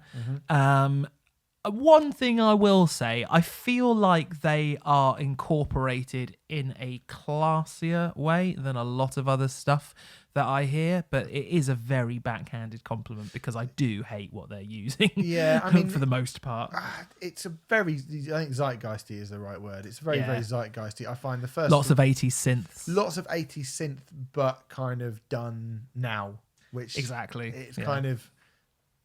The 80s sounded like the 80s, where now sort of sounds like, haha, remember the 80s. Yes, absolutely. Which, I'm getting a little bit bored of, even as someone who likes the 80s. Yeah. Even as someone who likes it, you're far keener on that. This is a more day glow perturbator. But that is... You mentioned the Drive soundtrack last week, and I think you could kind of... This would be... If Drive was a PG... Yeah, the sort of second half of this record, which I much prefer to the first half, yes. I have to say. Yes. The first 3 songs get kind of increasingly more and more obnoxious to me. Saw Lightning being the one where I just think this just sounds like the Black Eyed Peas covering the Pet Shop Boys, and it is rubbish. It's absolutely rubbish. It's incredibly throwaway. Yeah. I find, if I'm totally honest, I find most of this album throwaway. I'd even say the material that I do like, and there is material I do like, it's all in the second half of the record. Absolutely. But even the stuff that I like, so I would say Stratosphere, I think is a quite nice song. Yep. It has sort of like a vaguely dream poppy kind of aesthetic to it, I guess. It's got a kind of, dream pop is exactly what I've written down here. You know that features Chris Martin as well. Oh, I didn't realise that. No. Mm-hmm. No. So after all the shit we gave him last week, well done, Chris Martin. You're on, I would say, the second best song on this Beck album. Yes, I would say that. The best song for me is by far and away Everlasting Nothing, which is the last song on the album. Yeah, comfortably the best song. Yeah, comfortably the best song. Probably the best track, and it builds to incorporate elements like brass and female gospel vocals, and it builds to this really big, interesting thing, and it has lots of ingredients in it. It has lots of things going on. It's the longest song on the album by quite some way. It's only like 5.5 minutes or something. But even that song, despite having all those elements and all those ingredients, even that song feels a little bit throwaway to me. Yeah, I mean, I like that song. And I like it too. And the reason I like it is because it actually sounds like Beck. Right. I don't think anything else on this record, and that sounds stupid because, like you said at the start, Beck's a chameleon. What does he actually sound like? Yeah, but yeah. There is an essence of Beck in everything that he does. Yeah. Even when he was doing the really, really super kind of what you would think is quite throwaway pop stuff on the last record, you still were like, that's Beck. Yeah. Even if you go back to the very minimalistic acoustic stuff, that's Beck. If you go back to the kind of alt rock stuff, or particularly on Odelay, which is his is it his most critically acclaimed album at this point? Certainly was when I was growing up. And I think it's considered the classic album, isn't it? Yeah. I'm not sure it is anymore, actually. What do you think it is now? I think there's a few. Oh. I think the sort of the what's it called, the consensus of what the best Beck album is kind of depends on your age. Oh, fair. I believe. Fair. You know more than I do. I mean, for me, I always go to Odelay. I was always told that is the one. I think Sea Change and obviously Morning Phase being the one that won the Grammys, I think are both sort of quite considered, being like potentially his best record. Okay. But I think Odelay is still one that people, do talk about. Right. Yeah. I mean, I saw him when he was touring Odelay back in 1997, and he was fucking amazing. Oh, cool. And I really like that record a lot. Yeah, it's really good. But it's wild. It's all over the fucking place. Do you know what I mean? It's absolutely mad, that record. And yet there is an essence of Beck throughout. And that song is pretty much the only song on the record that has that, I think. Which is a bit of a shame. I mean, I do think the first half, there's not really anything nice that I can say about it. It just feels like, bar Beck's voice, which is relatively subdued. That wasn't what I was going to say. It is relatively subdued, but it's relatively recognizable. Yeah. If you took Beck's voice away, it could easily be any. I mean, "See Through," for example, could be any modern R&B song, couldn't it? Yeah. If you just took Beck away from it, just like fucking shite SoundCloud rapper. Yeah, it's bollocks. Could be. And like, funnily enough, a lot of the first half of this record, rather than sounding like a Beck record, it sounds like a record that Beck's guesting on, rather than. And that's not usually the case with him, I think. Do you know what I mean? Like, he is very good at turning his hand to lots of different stuff, but this is, I mean, it's got Pharrell's fucking fingerprints all over it, This is Pharrell's fault, is it? I think it is. It has to be. It probably is. I feel like I don't know enough about either artist to say that cast iron, but yes, I'm willing to go with you that it is. I'm quite happy to diss Pharrell Williams. I don't really have that much time for him, so Yeah, it's a shame this, because it just doesn't even. It's one of the few times I've gone, I thought, this doesn't even feel like a Beck album, and it's got, like I said, 44 personnel on the recording process, which is not even that many compared to like some pop records. No.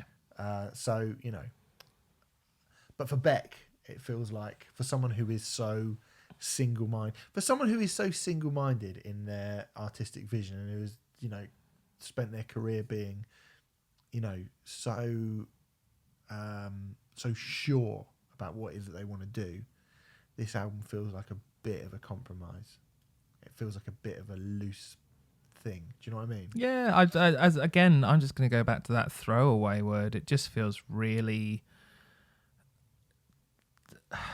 not non-existent, but very background and just very much like how a lot of modern pop is produced or whatever in such a way that it's meant to be nice background noise and not much more than that, except it's more irritating, really. It's just like, it's an irritating record. It's like a scratch on your back which you can't quite reach. It's just an irritant. Yeah, it's a shame. It is a shame. Anyway, I don't really have anything else to say about it. It's a bit of a non-goer. I don't have a lot to say about it. No. That's Beck. Hyperspace is out now. Sorry, everyone. Let's move on. Lindemann is our next album. F&M, the record is called. It's the second album from the German super duo. Wow, they're not actually German. Super German. Super duo. Not my words, Lynn. The words of their Wikipedia page. Super duo. What does that mean? They're a duo and they're super, supposedly. Right, okay. Although one of them is Swedish. Yeah, Peter from Hypocrisy and Till from Rammstein, obviously. Heard of them? Yeah. Good on paper, right? Yeah, very much so.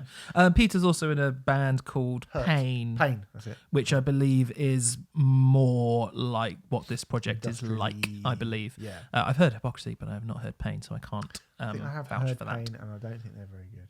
Okay. But Hypocrisy are good. This is the follow-up to their debut album, Skills and Pills, from 2015. Do you know how Till and Peter met?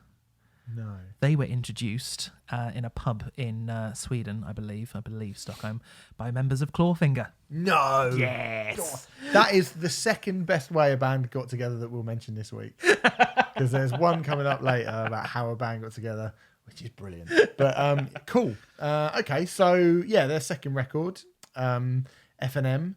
I have to say, I never listened to the first Lindemann record. Darn, because neither did I. I didn't listen to Skills and Pills either. Yeah, because I just sort of thought, what's the point of this? Well, the thing is, maybe I'm talking for both of us. Speak up if I'm not. But I think we both like Rammstein. Do either of us love Rammstein? Love them live, obviously. Live, sure, but that's a different thing. And I do, and I like them a lot on record. Yeah, I would say that. I mean, I reach for a Rammstein record. Reach for a Rammstein record. It's probably Riser, reach. Sorry, go on. Wow. Interesting sort of mashup. I don't know what's going on. No, I don't either. God. If I'm really in the mood for Rammstein, I'm fucking loving it and I'm into it. But it's not usually where I go all that often. I was quite keen on the record that came out this year. It's not in my top 20. Spoiler alert. It's not going to be in yours either, is it? No. It's fine. But when Lindemann released Skills and Pills, I wasn't in a massive rush to be like, oh my God, I must check that out, because I'm not enough of a fan of Rammstein to I think I read reviews and I saw a bit of it and it was like, he's taking the stuff he does with Rammstein. And because he's got such a recognisable voice as well. Yeah. I mean, that is one thing you have to say. Absolutely. In his language and with his timbre and his tone and the way that he sings, it's very difficult to listen to anything and think, that doesn't sound like Rammstein. Well, this is an interesting thing, because Skills and Pills was sung predominantly, or maybe even completely, in English in order to get away from the Rammstein comparisons, whereas this isn't. And for much of the record, I couldn't help but feel... I was trying to imagine if Universal had given me this album and said, this is the next Rammstein album, if I would have just gone... Yeah, I believe it is. Wow, you would have gone, Rammstein have released a Duff album. Do you know what? No, I don't think I would have. I think I would have gone, they've released a patchy album, but I don't think I would have said a Duff album. No, maybe. I think under the Rammstein banner, this would have been a bit of a disappointment. Quite a disappointment to me, yes. There's nothing as good on here as like when you got Pupper. There's no, but Pupper is... There's nothing as good on here as Deutschland, I don't think, either. in terms of this is an absolute banger, this is a rager, this is going to sound great on festival stages with a load of stuff getting blown up around it. I just don't think there is. And it's weird because, let's not skirt around the issue here. You're right, it sounds like Rammstein. And it's weird. A lot of it does. And weirdly, I have read a lot of reviews which are praising this album as a potential album of the year contender, going, if you think this is going to be Rammstein, you better think again. And it's like, really? They just heard Rammstein and Gravity Kills. I do. I think it's fair to say that 3/4 of this record could easily be mistaken for Rammstein. And that's no disrespect to Lindemann or Rammstein or Till or anyone. But I think... if you told me 3/4 it's weird when people do this. I always kind of struggle and scratch my head around. Like, I've just filed the review for the upcoming Jasta album, actually, for Metal Hammer, which I gave a pretty good review to. I think it's a good record, but it's Jamie Jasta going solo, and you just think, if you're going to go solo, surely, like, even though I didn't really like that Mark Morton album, at least you go, okay, well, this is something that's quite different from Lamb of God. Yeah. I'm trying to think of other people who have gone and done solo material and it's been, kind of completely different, because weirdly people often do go solo. And like Miles Kennedy's in Alter Bridge, and then he goes and does the sort of solo acoustic tour. Now Alter Bridge has some softer moments, but that's completely different. Yeah. Do you know what I mean? Yeah. Or Danny Worsnop being in Asking Alexandria and doing a country album. Like Chris Cornell's solo material was pretty different to Soundgarden and all that kind of thing. Audio Slave, for sure. Slave, and you just think, like, Jamie Jasta's gone with the Jasta album. He's gone and got a load of vocalists to kind of sing on. So you would go, first, do you like Hatebreed? Yes, I do. Okay, great. What else do you like? Do you like death metal? Yeah. All right, we'll listen to the one with the guy from Cannibal Corpse on. Do you like hardcore? Yeah. Listen to the one with Billy from Biohazard. Do you like metalcore? Yeah. Listen to the one with Howard Jones on. And then whether you. That's it. It's kind of like a tick box of whether you're going to like it or not. And you sort of think, like, this is cool and everything, and it's got, I like those vocalists, so I like this. I mean, this doesn't even have that. No, it doesn't. What it does have, I would say, I much prefer I think this record is at its best when it's experimental and a bit odd. It's very odd. There's some odd shit on it, particularly towards the end. So this record was kind of originally meant to be a soundtrack for a play, a version of Hansel and Gretel. I don't know if you're aware of that, which is very Rammstein-esque if you think about it. If you think about the fairy tale of Hansel and Gretel, and there are a couple of songs on this album. Which I can't remember the name of, but they are basically Till being backed by piano and a big fucking orchestra, and they do sound like, Till gone to the musicals kind of thing. And actually, I wouldn't have wanted a whole record of it, but a couple of songs, I quite liked it. I thought it was really bombastic and odd and extravagant in a really cool, weird, Rammstein-esque way. But the thing is, Rammstein do that. I would just argue the quality of the songs is slightly better. And yes, I agree. Like, they're very striking. Like, I put something at work with my mate at work, and he was like, "What the actual fuck is this? What is this? It's fucking dog shit." And I was like, "Well, come on, man. It's just like, it's different to what you usually listen to because it's in a different language, and it's not got traditional instruments, like traditional rock instruments in it. It's more kind of, like you say, orchestral and bombastic and stuff." A lot of it is traditional rock instruments, though. No, but I'm talking about the ones that those aren't. songs. Yeah. I mean, thank you again for picking me up on something which absolutely was so unnecessary. But but when those tracks are on, he was like, "What is this? This is fucking stupid. It's stupid. It's stupid." And I was just like, well, I guess people who don't care to listen to anything which isn't really, really very base level and simple would probably find this incredibly challenging. But the reality of, is this record weird and challenging?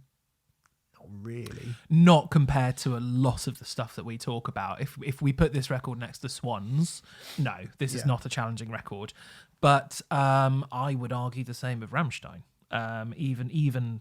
But I mean, the difference here is there is nothing on this record to me that is like when I saw, the video for Deutschland I first saw when I watched when I first heard the song. But I do think that song is massive. Yeah. And there's not a lot on here where you go, fucking hell, that's massive. There's a couple. Gummy, I think, is track 9 is pretty big. Okay.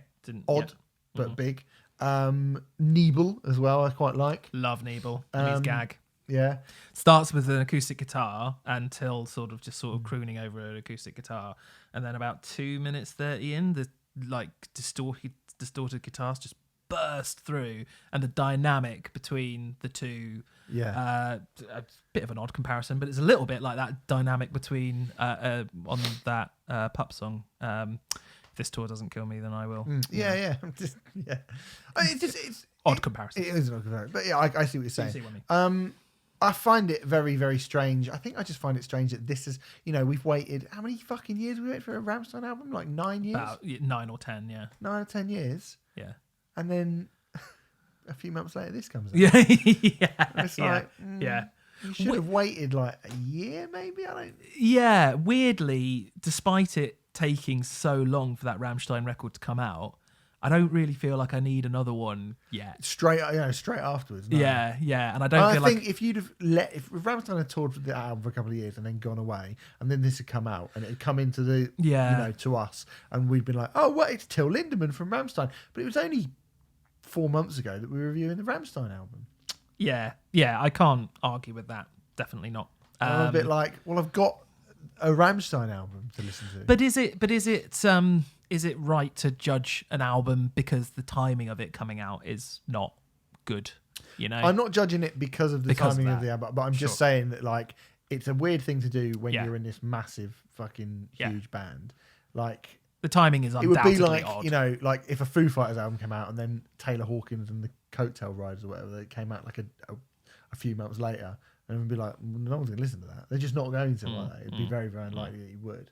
And apart from Die Hard Rammstein, or like we're finally getting a new Guns N' Roses album in the original lineup, and then Duff McKagan's like, and Duff McKagan's Loaded's new album will be out 3 months from now, so get ready for that. I just don't think people would. And yes, you're right. Like I can't judge the quality of this album based on how quickly I've had a Rammstein album. I just felt that it was an odd thing to do. No, I definitely agree. I felt like you can't help but compare the two, and the Rammstein album is far better than this. It's enormously difficult not to compare the two. I felt like my palate has yet to be cleansed from the Rammstein record in order to prepare myself for this. Oh, that sounded wanky. But to be honest with you, when it's good, I really like it. There's a song called Blut, which is blood. Yep. That has some really lovely, like, chorus-drenched reverb guitars which go up against the distorted guitars, and I think that sounds really, really cool. As I said, I really like the orchestral plinky plunky material. It's why am I even bothering? Where we das Schön, which means who's the woman, and Schlaf ein, which means go to sleep. And those are really cool. I really like those songs. I think they're really interesting and odd and strange, and I think that's when the album is at its best. There is a song, the one song on this record which I don't think Rammstein ever would have done, and thank fuck for that. But that Mathematics song, which is technically the last song on the album, there is like a bonus edition which has a sort of kind of remix of one of the songs on it as well. Yeah. But Mathematics basically feels like a weird sort of dark trip hoppy type thing with Till Lindemann over the top. And I think Till is a pretty extraordinary vocalist in many ways, in the manner in which he could adapt himself to lots of different things. Yeah. And is probably enormously underrated for that. But this is one of the few styles that I don't think he can adapt to. Yeah, it's not good. No, it's not. That was an odd moment, I thought. But, my overall thought, I don't mind this at all. I think it's pretty good. I don't think I'm going to go back to the whole thing. I might go back to odd songs from it, but my feeling with it really is like, if you really love Rammstein, then you'll probably really, really like this. Yeah, I guess I don't like Rammstein as much as I thought I did. I've always known I like Rammstein a lot, but I've never, except live, I've never adored Rammstein. I've always just really liked them, and I think this is going to be more than enough for a lot of Rammstein fans, but then there's going to be a lot of people who are just like, yeah, it's I just can't find any excitement about it. I can't muster up any kind of enthusiasm for it. I just can't. Sorry. I've done the best I can, and that's about as excited as I'm going to get. So there you go. F&M by Lindemann. Rammstein's self-titled album is out as well. All right. If it were a Rammstein album, where would you put it? I wouldn't put it up very high. I've got to be honest. I mean, it would be fairly low. I think even, like I said, I think even for even as someone who's not like, I sit down and listen to Rammstein albums all the way through and think what an incredible body of work this is. I do really, but there are Rammstein albums that I listen to all the way through. I think it's great, but they've got a couple of ho-hum records, and I think even they are better than this. There we go. Okay. Yeah. The next album comes from Cattle Decapitation. It is the eighth album from the San Diego Death Grind Legends. Yeah, why not? The follow-up to the excellent The Anthropocene Extinction from 2015, which we did on a previous Rioters review. Go over to patreon.com/Riot Act Podcast, and you can listen to that and many more of our Rioters reviews. We did that with Brady from Conjurer. I was a massive fan of that record, and I do hugely respect Cattle Decapitation. For a myriad of reasons. Renfrey, I know for a fact, because we've spoken about it, that you weren't as keen on the Anthropocene Extinction as I was. No, I think it's a good record, undoubtedly, and I understand why it got a lot of press, because it seemed to come out of... Cattle Decapitation were just one of those bands who were a sort of death metal band kind of thing. And then the Anthropocene... what was it? The Anthropocene Extinction came out, and people were like, "Oh my god, Cattle Decapitation are incredible." And I definitely recognise the talents of Travis Ryan, of which there's a lot of very interesting Travis Ryan stuff on this album. But I guess we are talking about a genre which I'm not a massive death metal guy anyway. I did, it's the same with black metal really. I dip my toe in, and the stuff that I like, but I'm quite happy having kind of like, I don't know, an overall best of death metal stuff rather than it's the best of death metal with Stephen Hill. So they're not a band who really get my juices flowing, I guess. Okay. So this should be an interesting conversation, I think. I was really excited to hear Death Atlas because, as I mentioned, I think the Anthropocene Extinction is one of the best certainly one of the best death metal albums, and they've consistently been one of the best grindcore into death metal, into whatever it is that they are trying to do, because they are a fairly unique band for a genre which has quite a rigid rule book. Just as a super quick aside, at the risk of sounding stupid, I've only heard this album and the last one, the Anthropocene Extinction. I don't hear much grind in Cattle Decapitation. You got to go right back to the start. Do you? Yeah. Right. There we go. Yeah. And that's what I mean about their growth and their journey as a band. Like, they are, for me, there is no grindcore left in them.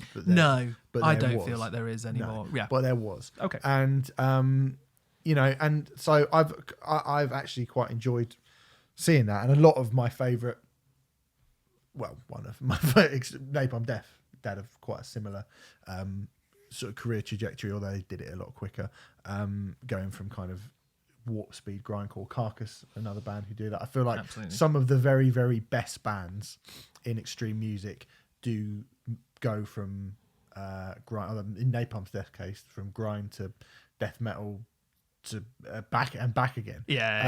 But Cattle Decapitation found themselves, I think, after the Anthropocene Extinction, in a place where they had developed into a very unique sounding death metal band, with no fucks given in terms of their levels of extremity, and yet they still manage. I think we spoke about the fact that this got to like number 44 or something on the US Billboard Top 200, which is insane. For the field that it's in, the Anthropocene extinction did so incredibly well. It's crazy how well that did. Really, really unbelievable. The uniqueness of cattle decapitation, would you put that solely down to Travis Ryan, or are there other elements? I think I would put about 80% of it down to Travis Ryan. Okay.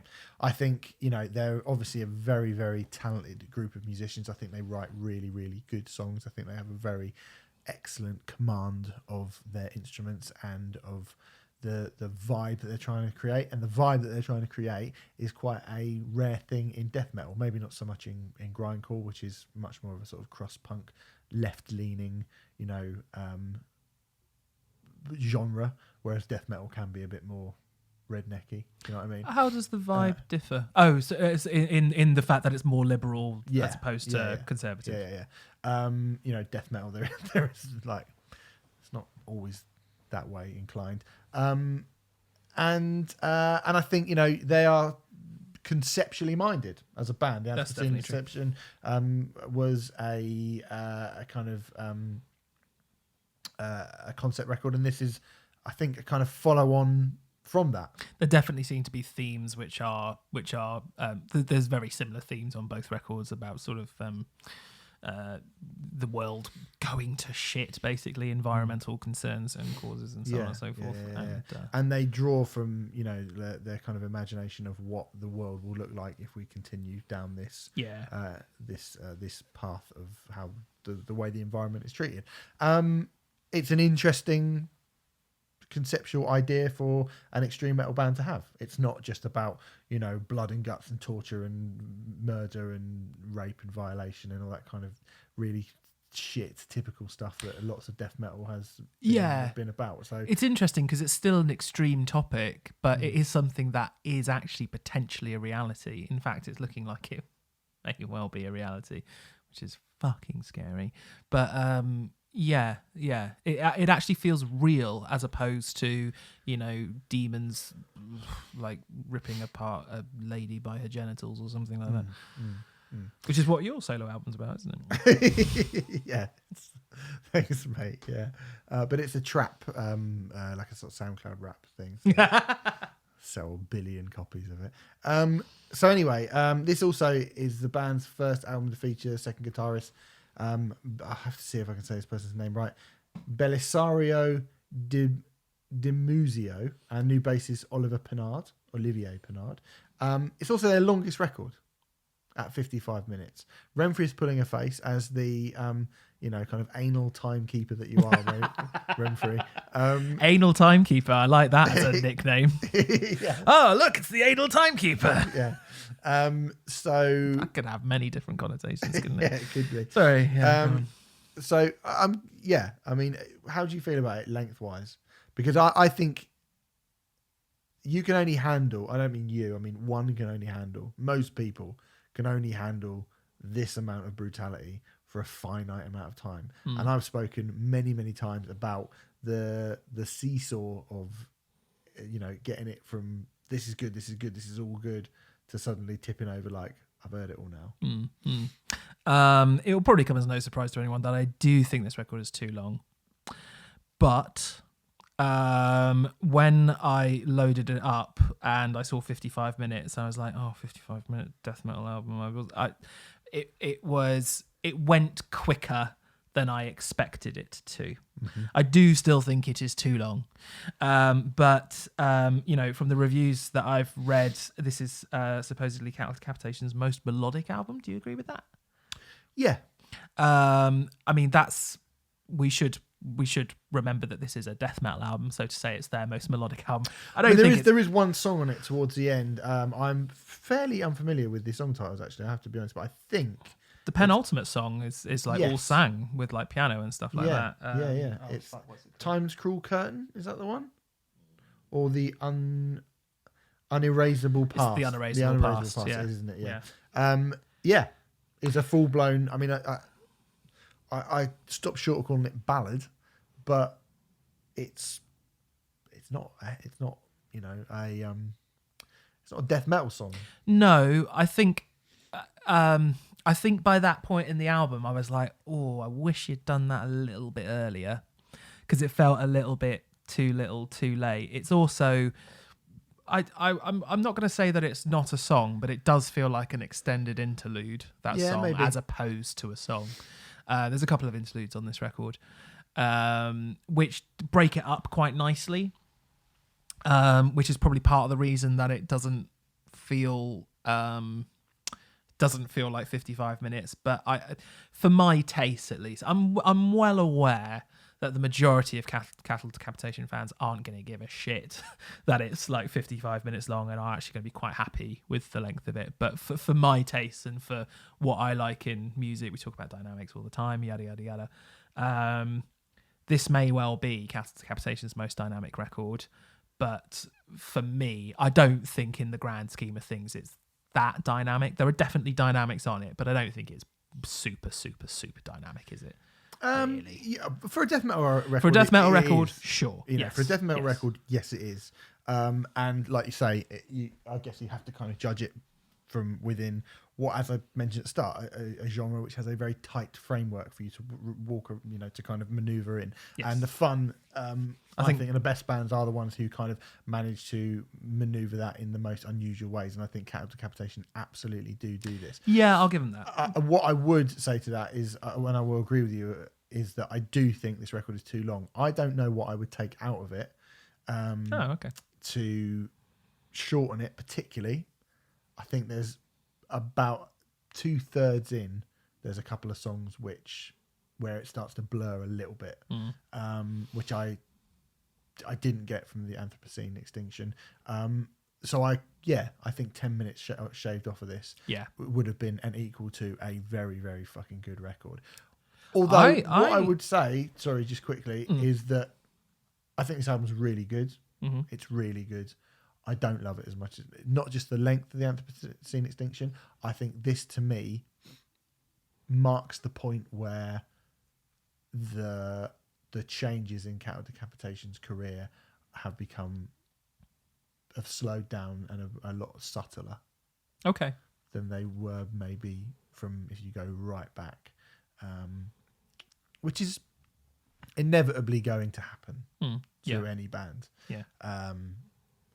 I think I'm trying to think of a band who literally have managed to kind of stay kind of ahead for an exceptionally long amount of time. But I can't really see them going. I can't see them. For them to remain an extreme metal band, I'm not sure how much more leverage they've got to kind of get more melodic or to get more catchy, or do you know what I mean? I think there's stuff on this which is it's absolutely a death metal album. I don't want to give the impression that it's not a death metal album or it's kind of moving away from that, but I think were they to indulge themselves much more in that kind of in Travis's weird voice, I think they could. I think there are places they could go, but I think they would have to change a lot of things to really, really adapt into something else. And I just don't see them happen. I just don't see them doing that. But my argument is, why wouldn't you want to do that as a band? Yeah. Why the fuck would you not want to do that?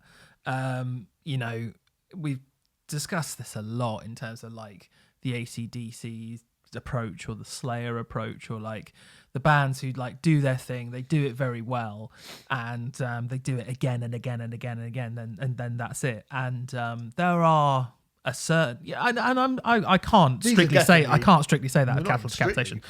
No, but I do think it really frustrates me when a band is limited by these invisible genre lines. Like, it's just when I sit there and I go, for me, by far the best song on this record is actually the last song, which is like 9 minutes long. What's it called? Death Atlas is the title track. Death Atlas, yeah. It's the least. It's definitely a song that has death metal elements in it. Yeah. But is it a death metal? It's by far the song which is the most experimental and the most interesting and goes to the most places. And I was there listening to it and going, if you had done this throughout the record, you'd be a much better band. You might not be classed as a death metal band anymore, but you'd be a better band. And, massive death metal heads probably won't agree with that assessment, but I think I don't know, I just think there's, I mean, I was going to say, when you were saying, like, I don't know what songs I would have taken off this, this album, for my money, takes a good few songs to get going, really. Oh, really? I mean that okay. that seems ridiculous when it opens with the fury and intent that it does, and the fact that this band are 8 albums in, I don't know how long they've been going, since the 90s. Yeah. The fact that they're still playing this hard and still pushing it to these extremes is very impressive. But the early stuff felt very straight ahead death metal with not that much left turns or experimentation or anything like that. And there was nothing wrong with it. I was like, okay, yeah, this is fine, but that's the stuff that I would get rid of because it's been done a billion times before. They're very, very good at it, I have to say. They are very good at Be it. Still Our Bleeding Hearts is the third track or the second song proper, but the third track on the record. I think it's fucking amazing. They are very good at it. That gets you pumped up super. But I actually enjoy, I agree with you to an extent, it starts off fairly rudimentary. Yeah, rudimentary, yeah. And if you really like death metal, if you're Sammy from Employed to Serve, you'll have a fucking lovely time. Yeah, I really liked it, although I did feel the first half. I thought about Sammy a lot. First time I listened to it, and it's better than, compare that with, we did the Nile album a couple of weeks ago. Nile are a band who have made exceptional albums in the past, and then their recent one they have not. And I think, in comparison with that Nile album, this is definitely a higher standard, I think. I do prefer this to the Nile album, although I do think it's funny, I mentioned Nile in my notes as well, because I feel they're comparable in the fact that both bands are strangled by the silly genres and limitations. And to be honest, I'm saying that of Capital Decapitation and Nile, I'd say that of 99% of probably metal bands, like death metal. Probably 99% of metal. I feel like I fucking love metal, to be clear, but I feel like as I'm getting older, I'm getting really fucked off with these stupid invisible rules. Both of us have spoken this year about how metal is, had a pretty, it seems weird to say it in a year where Tool have had an album out, Rammstein have had an album out, Slipknot have had an album out. We've had the best Korn album for God knows how long. Yeah. We've had the best. Someone else big has released an album. I can't remember. Anyway, we've had like a lot of sort of big bands have come back and released albums, and they've all been pretty good. Yeah, as well. They've been pretty good. At the very least, pretty good. We've had that amazing Cult of Luna album as well. If you call that metal, I suppose it is metal. Yeah, it's a branch of metal. But ultimately, with the exception of sort of Car Bombing and Employed to Serve, I don't really find myself listening to much of the metal from this year. And I have to say, as much as I love Cattle Decapitation and I love the journey of this record, and I like the fact that they are unique and that Travis still does that weird shit with his voice, which is like can be like nails down a chalkboard. Yeah. Where you either really probably love, I love that I hate it. He's an incredible vocalist. Yeah.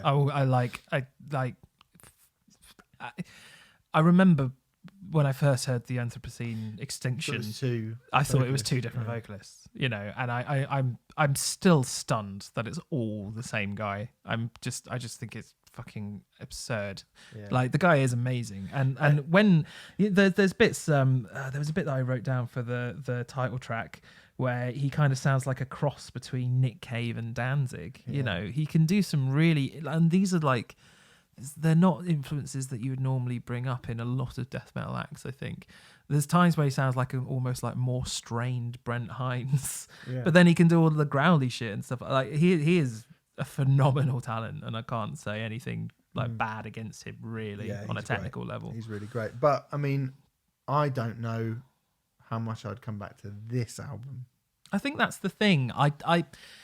I feel like metal's just being polluted. Sounds like too strong a word, but fuck it, I'm in a mood. So polluted with so many records that you're just like, well, yeah, it's another one of those types of records. I'm not even sure if I'd go back to it. And the fact that we are saying, and actually I do agree with you, that this isn't even, as far as death metal fare goes, overall, this album isn't typical death metal fare. No. But for me, it doesn't go anywhere near far enough until you get to the last two songs. And then I'm like, right, this should have been your beginning point.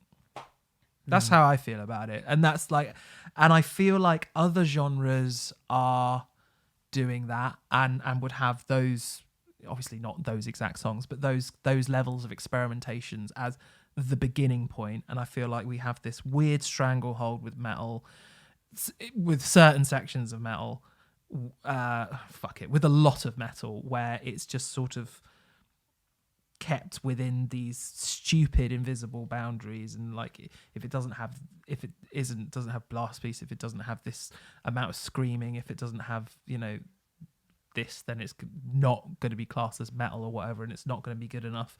And I think that's exactly what's choking it of any creative freedom and interest. You may well be right. I'm fucked off about it. Yeah, but this is a pretty good record. I mean, it's not bad, but for me, this is just another kind of like, it's another 6 or 7 out of 10 metal album to throw on the pile. It's fine. It's fine. Yeah. It's fine. Sometimes it's really fucking good. But overall, it's fine. I definitely like it more than you. Okay. Anyway, that's Cat of Decapitation, Death Atlas. It's out right now. Right, our last album before we go to trade-off comes from Misery Loves Company, the 4th album from the industrial metal pioneers. So it says on their press release, steady on, guys. Not sure you're When was their first album? 95? Yes, 1994. Yeah, they're not pioneers. Pretty Hate Machine, 1989. Yeah, come on. But the Swedish duo, their first album in 19 years. Their last record was released in the year 2000. Your Vision Was Never Mine to Share. I used to fucking love this band. I've brought it in. I know, Renfrew, you don't know that much about them. No, Misery Loves Company have pretty much passed me by. I know vaguely who they are and all that kind of thing. I'm sort of excited by this. This came through to me and I was like, Misery Loves Company. Oh my God. And I don't often get that excited by the thought of a band coming back after 19 years. Yeah. 19? Yeah, it is 19, isn't it? But I think because I didn't really know about it, I was just like, fuck me, Misery Loves Company are back. Oh my God, amazing. I love that band. They were incredibly underrated back in the 90s. Okay. Incredibly underrated. And I actually, having listened to this, I thought to myself, is it my imagination? I wonder if they are actually as good as I thought they were. And I have to say, their debut self-titled record and their second album, Not Like Them, particularly those two records, I've listened back to them recently and they are still fucking great. They are fucking great records. So if you've never listened to this band before, whatever we're about to say about this new record, do go and listen to those first two Misery Loves Company albums because they're really great. Really, really great. And they still are, to my ears anyway. I have a few questions. Go for it. Yes, as you said, you brought this in and you were very keen to do it. And I said, I'm fine with doing it, but I have to confess Misery Loves Company are a little bit of a black spot in my knowledge. Mm-hmm. And you pointed me to a louder.com piece that you did about Misery Loves Company. Yep. So I thought, well, I'll read that and get an idea of what I'm going to quote you back to your face. You said on that piece that they meld the influence of Ministry's steel-plated noise, the extreme metallic blasting of label mates Napalm Death, and Wirens, that's the vocalist, Patrick Wirens, embittered croon that resembled Alice in Chains' Lane Staley as most depressed. Yep. That sounded like a new dawn in extreme music. Mm-hmm. That'd be the first album. Right. So because I read that and then listened to this album, I was like, Napalm Death, I definitely didn't get. Yeah. Extreme Music, I definitely didn't get. You would on the first record. Okay. That was basically my question. It was, was there a point where they changed, and was there a point? Your vision was mine to share. Okay. Was never mine to share was, and I think if you'd have read on in that piece, I read the whole thing. Thank you very much. But, where I'm actually I'm partly doing this for the benefit of the where they went much more into kind of gothic. Did a similar sort of thing that Paradise Lost did on Host and 1 Second. You compared them to that album to Depeche Mode and The Cure. Yes, they had just to prove that I read it. Yeah. So they did go for more. I mean, there's a Cure cover on that record, right? And we'll talk about covers. Yes, as we get into this one. So yes, I was excited. I really, really like this band. I'd have to say Your Vision was never mine to share. Although the title track is an absolute fucking rager. Okay. A 10 out of 10 bangerino. It's not the best. It's the worst album of their career. Is it fair to say that this album, Zero, is more like that last record then?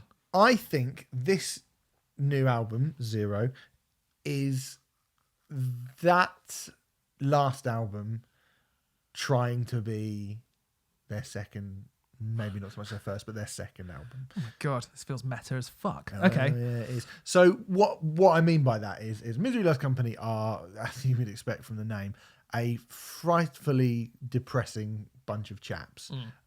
Yes. To quickly interject, the Ministry and Lane Staley references that I read out there, I do get with this record. Yeah. So, okay, yeah. cool. Yeah. And it's fairly different sounding, I think. I mean, I don't see. I have to be honest with you, and you'll have to pick me up on this. I don't see Misery Loves Company picking up a whole new army of fans off the back of this record. Absolutely not. Because this is much like the Life of Agony album. Yeah, exactly about to say. Yeah, it's produced like it was made when they were around first time. Yes, I wouldn't say. I think it would be wrong to say that the record sounds dated, but it certainly doesn't sound contemporary either. No.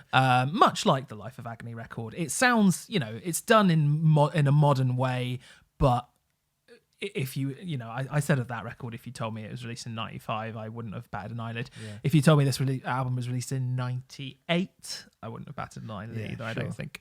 But, they were kind of characterized by like songs about suicide, and self-loathing and all that kind of stuff. And within sort of minutes of the first song, Suburban Break, there's talks of suicide notes and 1,000 zombies. They're just depressing bastards, aren't they? But depressing bastards you can dance to. I mean, it's a kind of Marilyn Manson Ministry. That's why I think it's kind of quite a cool meld of both different shades of Ministry Loves Company, because that song, it's like you say, it's got kind of grit to it, but also it's got quite a kind of anthemic chorus as well. Yeah, they're actually very good at that. They are. From this album alone, I'd say they're very good at that. They're very good at writing very dark, miserable, industrial, dare I say it, pop songs. Yeah. Which is where I think the Depeche Mode thing comes in. There's a song, my favourite song, it's called Dead Streets, which is kind of post-punk but mixed with something a bit more metallic. Kind of sounds like we spoke about Absolute Descent by Killing Joke, and Killing Joke are the band, I think, in this era who have sort of managed to take that industrial metal, all that industrial sound from the past, and sort of make it a bit more metally. And I think it could have been taken off of that record. I think that's a really good song. Dead Streets, we're out on the dead streets, and it's got a real big, like, that sort of concrete slab of that really thuddy bass. I really, really like that. And I think the second half is maybe not so good, but I think the first half's quite good. I think the title track on it as well is pretty good. That's got a fairly big chorus on it. Overall, like I say, I don't think it's going to win Misery Loves Company many new fans. I just sort of wanted to bring it in to point people in the direction of those first two records, right, which are very, very excellent. Right. Okay. I mean, I found this perfectly enjoyable. I don't adore it, but I don't hate it. quite good. It's, I guess, a modern band that you could compare it to would be Three Teeth, for example. Definitely, yeah. So Three Teeth are very much aping, this kind of sound. And to be honest, I think they're doing it pretty well, I think. They sound a bit flashier, I think, Three Teeth. Than this. Yes, I think I'd agree with you. They sound a little bit more LA. There's no. They are from LA. They are. There's from no LA, post-punk on Three Teeth. No, that's true. That's true. I mean, even based on this album alone, I wonder if Misery Loves Company maybe have better songs than Three Teeth. I'm not sure, really. Yeah. Okay.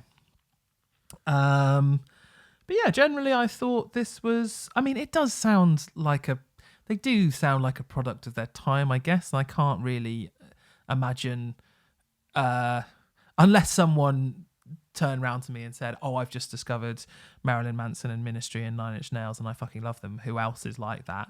You know, but then I go, "Well, you should definitely listen to Misery Loves Company then, and Three Teeth, and you know, blah blah blah."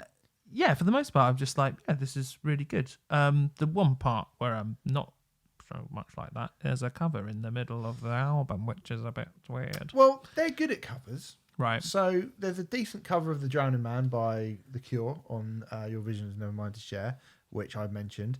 There is an absolutely fucking excellent cover of Ordinary Game by XTC on Not Like Them. There's not a cover on the first album, but so obviously this is the third album on the trot they've put a cover on. The XTC cover is fucking banging. It's brilliant. Okay. The Cure cover is pretty good. Hard to cover the Cure. But continuing the downward trajectory, there's a cover of Only Happy When It Rains by Garbage on here. I mean, do we need that? That was the main thing. It like, to be honest, it's not abhorrent. It's not, Behind Blue Eyes by Limp Bizkit or anything like that. It's just a bit pointless. Yeah. And I was a bit like, I'd either rather you put another one of your own songs on this album, or you just didn't put it on at all. And I mean, the record it's around the 45-minute mark. It's only 9 tracks, but I think it could have been quite happily been 8 tracks and 40 minutes, and it wouldn't have made. In fact, I think the record would have been ever so slightly better as a result. And putting it in the middle of the album as well, like, bands used to do this sort of thing and would like have it as like a bonus track. I mean, they still do to an extent, like iTunes exclusive or something like that. Or Apple Music exclusive, I think we have to call it now. But usually you tag them on at the end of the album, so you can kind of like, I mean, obviously. Well, they put their cover of Ordinary Game in the middle of the. Right. Okay. Not Like Them.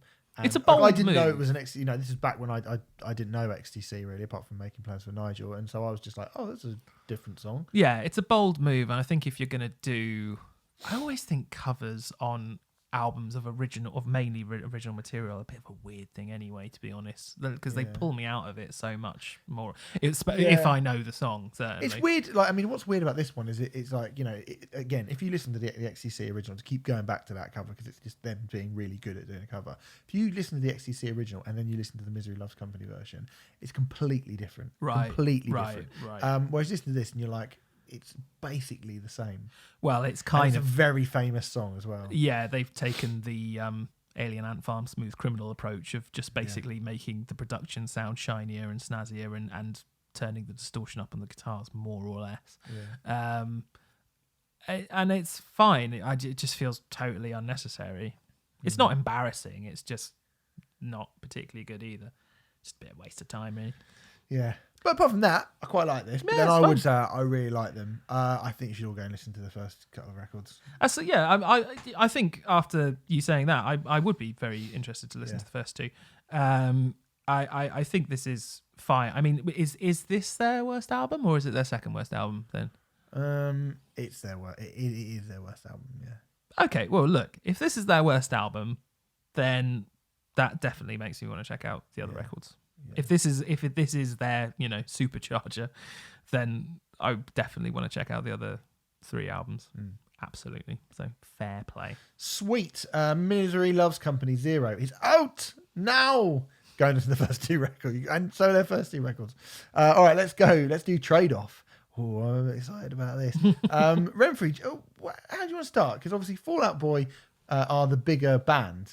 But this was a tiny little curio. Whereas I just gave you a single song, which has opened up a whole world of stuff which you don't even know about yet. No. So I do feel like we're going to be talking about your one for longer, aren't we? Well, I don't know. Oh, okay. I don't know, because basically I don't know what you have to say about Paxam Days. I know what I have to say about it. Okay. And it's not a lot, to be perfectly honest. I don't have loads to say about it. Shall we get Paxam Days out of the way? Paxam Days, okay, yeah. Paxam Days by Fall Out Boy. I have never been quiet about my sort of dislike for Fall Out Boy. And usually when I think about why I dislike Fall Out Boy, I think it's because I find Pete Wentz quite an objectionable person. He's very irritating. Yeah, they were kind of annoyingly omnipresent. They get called emo when I think they're pop punk. That shouldn't really annoy me that much, but it does. And I think in the sort of earlier part of their career when they were coming up and they were becoming the big thing, I didn't hate them because I thought, well, stuff like what's it called, From Under the Cork Tree, like stuff off that. That second album, yeah. No, I remember hearing that, and like Sugar We're Going Down, it's a good song. Great song. It's a really, really good song. Infinity on High has some fucking bangers on it. It's a goddamn arms race. Yeah, fucking great. That on single. Did you? Yeah, I did. Yeah. That is a great song. Sorry. I'm not sure it is, but anyway. But then as time kind of went on, I just looked at Fall Out Boy and I thought, there they are. I don't care that you used to be in a bloody hardcore band with Keith Buckley. I don't care that you're now touring around with, 2 of you touring around with Rob from Anthrax and Scotty and you're doing the dance. Like, somebody's there for a buck, aren't they? Like you want to be, and fine, whatever, man. You want to be a big fucking pop star, you go for it. You go and do it, right? But the quality of their material from that kind of point onwards, particularly around this period, which is when they came back, and it's the Destroy Rock and Roll record that I'm talking about, right? No, Save Rock and Roll. Save Rock and Roll. The polar opposite of what you just said. Yeah, I think it's a little bit of Freudian thing there, because they are. Yeah. This was kind of attached to their comeback record, Save Rock and Roll. So as I understand it, they released Save Rock and Roll, and they decided to go back into the studio with Ryan Adams. That's aged well. Not troublesome at all. And just indulge themselves and be the hardcore band that they used to be. So Save Rock and Roll is a very it was the beginning of their kind of modern pop kind of direction, I guess. It's very glisteny, for want of a better word, and there definitely are better words than glisteny. Yes, I bought the double disc edition of Save Rock and Roll for this EP. How much did you pay for that? Too much, to be honest. Like, I think it was like, to be honest, it was a relatively good deal for a double disc. It was something like 12 quid or something like that. But a relatively good deal until you take the material on said discs into account. Yeah, I mean, the first, Save Rock and Roll is an album that I think I've listened to it twice. I just have no time for it. I'm not really interested in it at all. Yeah.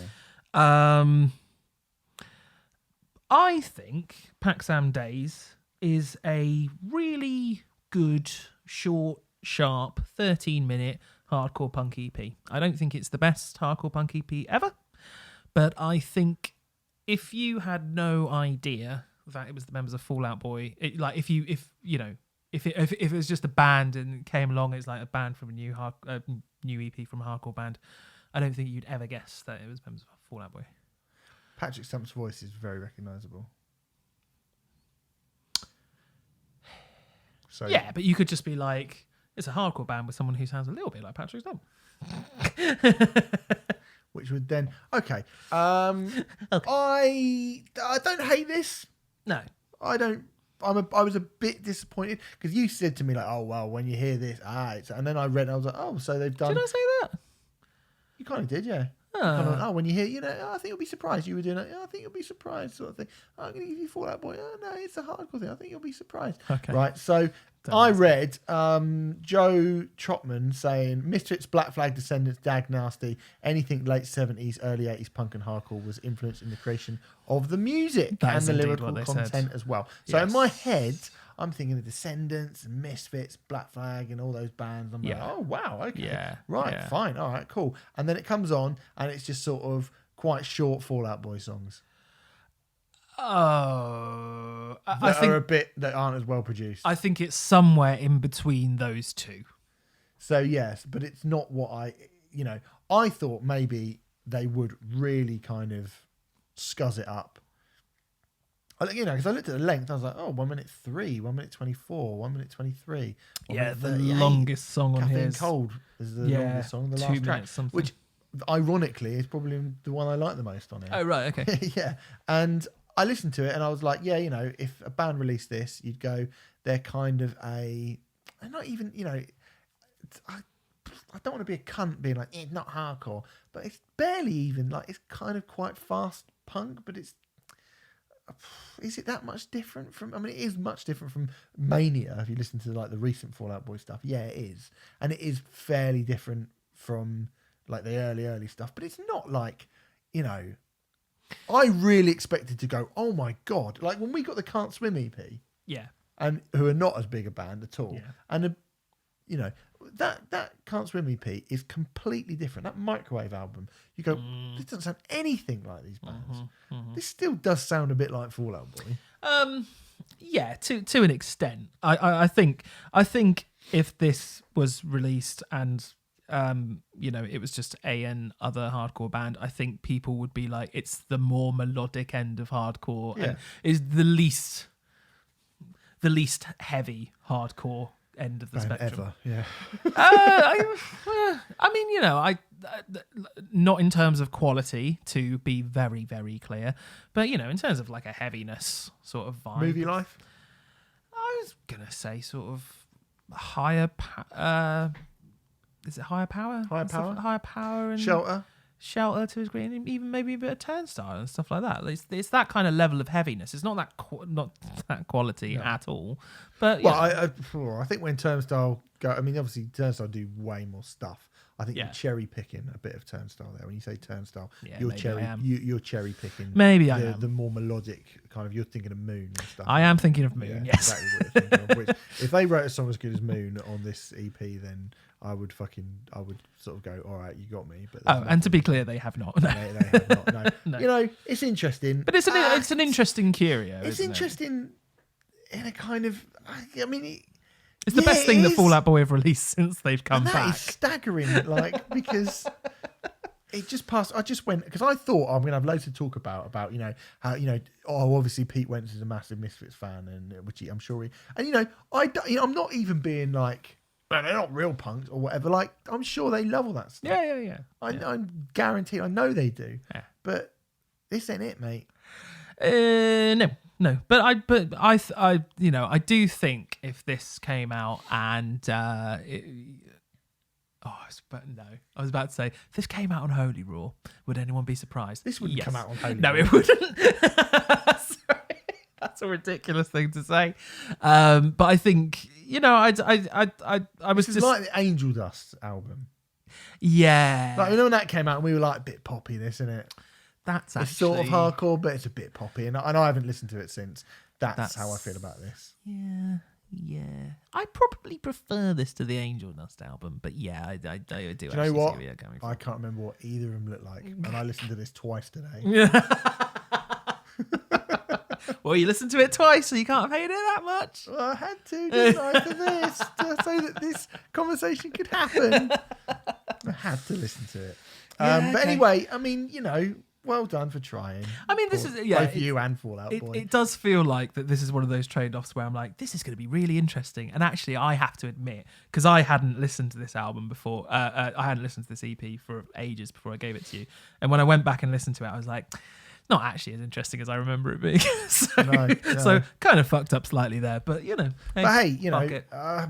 Just goes to show Fall Out Boy are bad.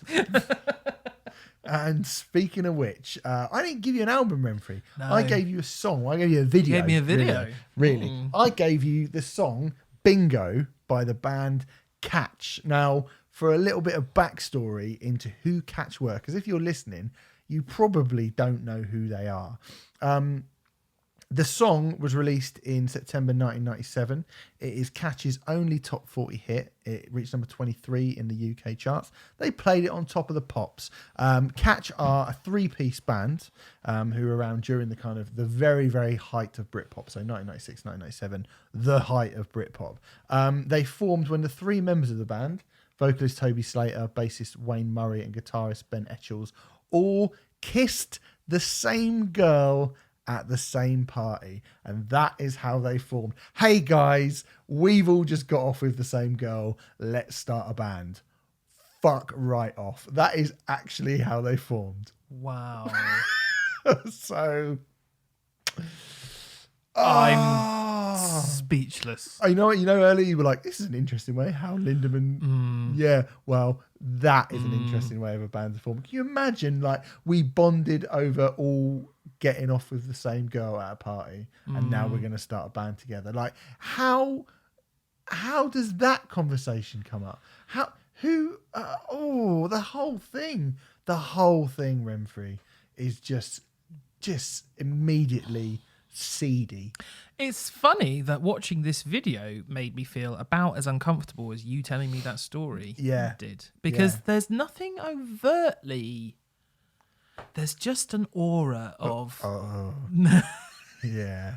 So to carry on with the story of Catch, they did a demo. A demo did the rounds around probably the Camden scene. They went into the Good Mixer, no doubt, and gave it to Alex James from Blur and Justine Frischman from Elastica and all the other people, and just hung around like a bad smell.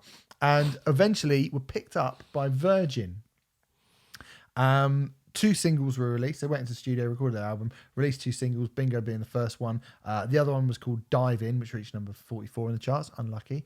And the band's debut album was handed to Virgin and was released in Indonesia because Bingo was a massive, massive hit in Indonesia. And the band went out and did an acoustic tour in Indonesia and had like hundreds of thousands of people, like Beatlemania, coming to see them. And so the album was released in Indonesia, but the album was not released anywhere else in the world because Virgin got the album and went, this is fucking rubbish. We're not releasing that. And then they split up. So that is basically, in a nutshell, the story of Catch. Oh, wow. That's fascinating. So why have I brought Bingo in, and what is Bingo? So basically, the song is the story of a public school boy going to London for the first time and seeing the kind of bright lights and the big city. I'll talk about the weirdest bus journey of all time. I'll talk about it more and how I feel about it in a second. But Renfrey, I am chomping at the bit to know what you think about this song. I was completely bewildered by it, to be totally honest. It sounds like the chorus and the verse sound like 2 completely different songs. Absolutely. And it sounds 2 very bad songs. And it feels like they've been linked together. There are bands who are incredibly good at linking disparate elements of songs together and making it sound cohesive. It is shocking that I imagine vast swathes of money went behind a band who weren't capable of stitching to... I mean, look, Paranoid Android, which came out the same year as this did. Yeah. Day in the Life for the Beatles. Day in the Life, brilliant example. Yeah, but Paranoid Android was 3 different song ideas which they stitched together, and they managed to do it in a seamless, cohesive, interesting way. it is stunning how cut and paste this song is, which is, I mean, that's songcraft, isn't it? Like when we talk about songcraft, we're talking about that kind of thing.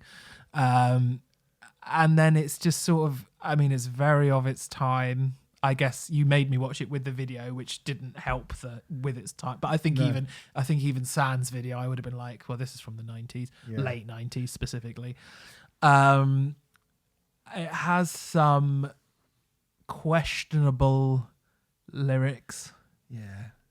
I mean, finding out that they all got together by kissing the same girl at a party, I probably shouldn't be surprised. No. But there's some really odd bits in the video. So very, very strange. He basically, it is the most sort of effect kind of, when you do a voice, like I do it to Bonjour sometimes, probably not as effeminate as it, but you do that kind of baby voice. You do that Bonjour kind of, all the time. Hello, Boggy, Logo, Bongy, Wongy, I love you so much. That the verses Never are does it to me. sung by this dude Yeah. in this like, I'm only... I mean, I watched the video and I was like, this is like something Chris Morris would have made. Right, it's like it's been lifted from Brass Eye, right? Yeah. It is so... Yeah. He looks like a sort of Louise Renner from Sleeper, but with a smaller penis, right? Well, it looks like he's trying to do the effeminate, androgynous Brian Molko thing, which at the time maybe he was, because Placebo would have broken out the year before, wouldn't they? Yeah. But and there really were a few, badly. like, there were a lot of Brett Anderson from Suede, obviously. Yeah. That Britpop had. I mentioned Alex James, and I'd say Damon as well. I think even Liam Gallagher, for all his kind of bravado, had a sort of androgynous quality to him sometimes as well. And I mean, particularly when he's with Patsy Kensit and you see him all dressed up nice and he's sort of plucked his eyebrows and stuff. He did sort of glide around a bit. But musically? No, not Right, music. right, I'm just talking about that when you're saying Brian Molko, that whole androgynous thing from dudes in the 90s was a thing. That was absolutely a thing. Biss was another one. There's a whole bunch, I could go, there's fucking loads of them. But it's very try hard. This is like, oh my God, so unbelievably try hard. And he goes into they said they call my mum if I didn't pay £100 for a Diet Coca-Cola. So basically, he's a public school. He's like, I've got some money. I got the bus to London. All the pretty girls said. So he goes to a strip club, basically. Goes to a strip club, gets stung for £100 for a good Diet Coke, and then he goes home. And he's seen the bright lights of London. He's seen the not dark just seen the side bright of London. lights. He's seen it all, and it's just that. Oh, it's a grubby, isn't it? It's a grubby little song. Is he talking about a public school boy? I mean, well, yeah. I mean, I get. Oh God, yeah. I don't. Yeah, it is a. Yes, I felt like I needed a bath. A grubby little song. I did not like it at all. It makes the bloody lightning seed sound like deicide. It is so wet. It is so wet. And I'll tell you, the reason I brought it in Renfrey is because about a couple of weeks ago, I was sat around talking with a couple of my mates, and we were saying, and I said, who are the worst musical act ever? Ever. And people start, Coldplay, Travis, and people start chatting out the kind of these rubbish, but Black Eyed Peas is always a good one that I go to. People start sort of chatting out these bands who are rubbish or boring or trite or whatever, but have had a load of hits. And you kind of go, I don't understand how they can. How can they have a load of hits? But the thing is that actually the worst bands, the very, very worst ones, are ones that somehow inexplicably got a bit of money thrown at them. Yeah. In a time, and were crafted to be another one of these bands. Like, there's a whole bunch of those bands. The Supernaturals, like you could chuck in fucking loads and loads of those bands from back in the day. And I probably saw half of them on the main stage at Reading from 96 to like 1999. And you were always like, you're just rubbish. Like, what is the point of you rubbish? And you look back, you go, rubbish, right? Yeah. But the ones that can't even get their album released in his country, they are the worst ones. And the reason I brought this in is because it came up in conversation and I was like, oh yeah, I sort of remember that. And we were going through like really obscure ones. I genuinely think, I've thought about it long and hard, I genuinely think this is the worst song that has ever been released by a record label ever. I think it is. I think this is the worst song ever made. It's broken. It is inept. It's stupid. It's annoying. It's clawing. It's fake. It's full of the worst kind of class and musical cliches. It's terrible. I mean, the singer in particular needs taken out and just kicking to death. He is abysmal. He is absolutely abysmal. And I've thought so long and hard about it. I've listened to this song. I listened to this song and then listened to like Boom Boom Pow by the Black Eyed Peas. I listened to like The Crazy Frog and shit like that. This is the worst song a record label has ever released. I think it's kind of worse because it's blander. In a way, like I would almost say that, but still as offensive. It's still irritating as fuck. Yeah, it's weird. Like it's weirdly like Confession. I only listened to this and watched it once, and maybe I should have listened to it and watched it more. I didn't want to, but I think even if I'd listened to it and watched it 12 times, I'd have a hard. I'd find it really difficult to recall the song at all, but the grubby feeling that I have after watching it has stayed with me, and I've had it throughout this entire podcast record, and maybe that's why I'm feeling really down at the moment. I don't know. Yeah. It isn't. But you know, like it is absolutely, it's just, it really made me feel a little bit ill. Really, it is disgusting. It's a horrible. Like it made me both kind of sad, sick, and angry at the same time. And that is something I have to say. Do you want to know Wayne Murray, the bass player in this band, is currently a touring guitarist for another band. Do you know who he is the touring guitarist for? Deicide? Can you imagine? No, and this makes me very sad.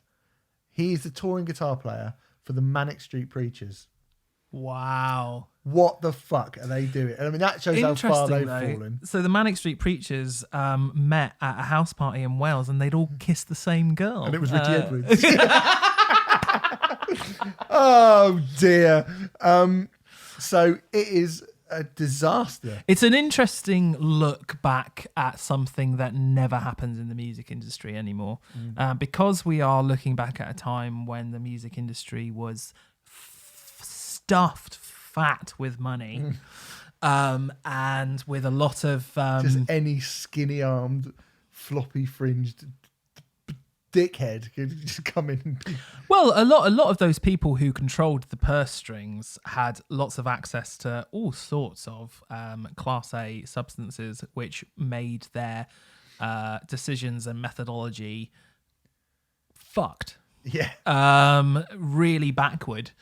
And I think this is the product of it. And you don't get this in the music industry anymore because there is no money in it. So these kind of vapid time wasters don't bother trying to be musicians because there's no financial... They start a podcast instead. Very good. There's no financial reward. They actually do. Listen to my hat wearing podcast. I'm on Instagram. But yeah, but this doesn't happen anymore because and I suppose that is when we talk about, you know, there being no money in the music industry anymore and streaming and all this sort of thing and how it's a double-edged sword.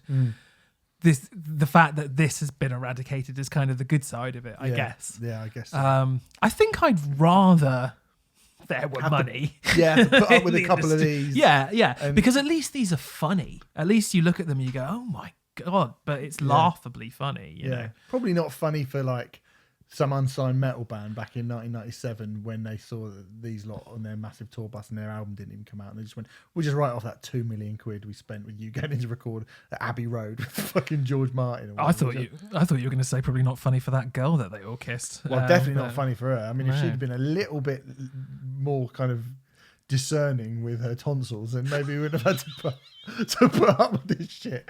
Discerning with her tonsils. Yeah. And that is why you shouldn't kiss strangers at parties. But there is a but to this. There is a PS.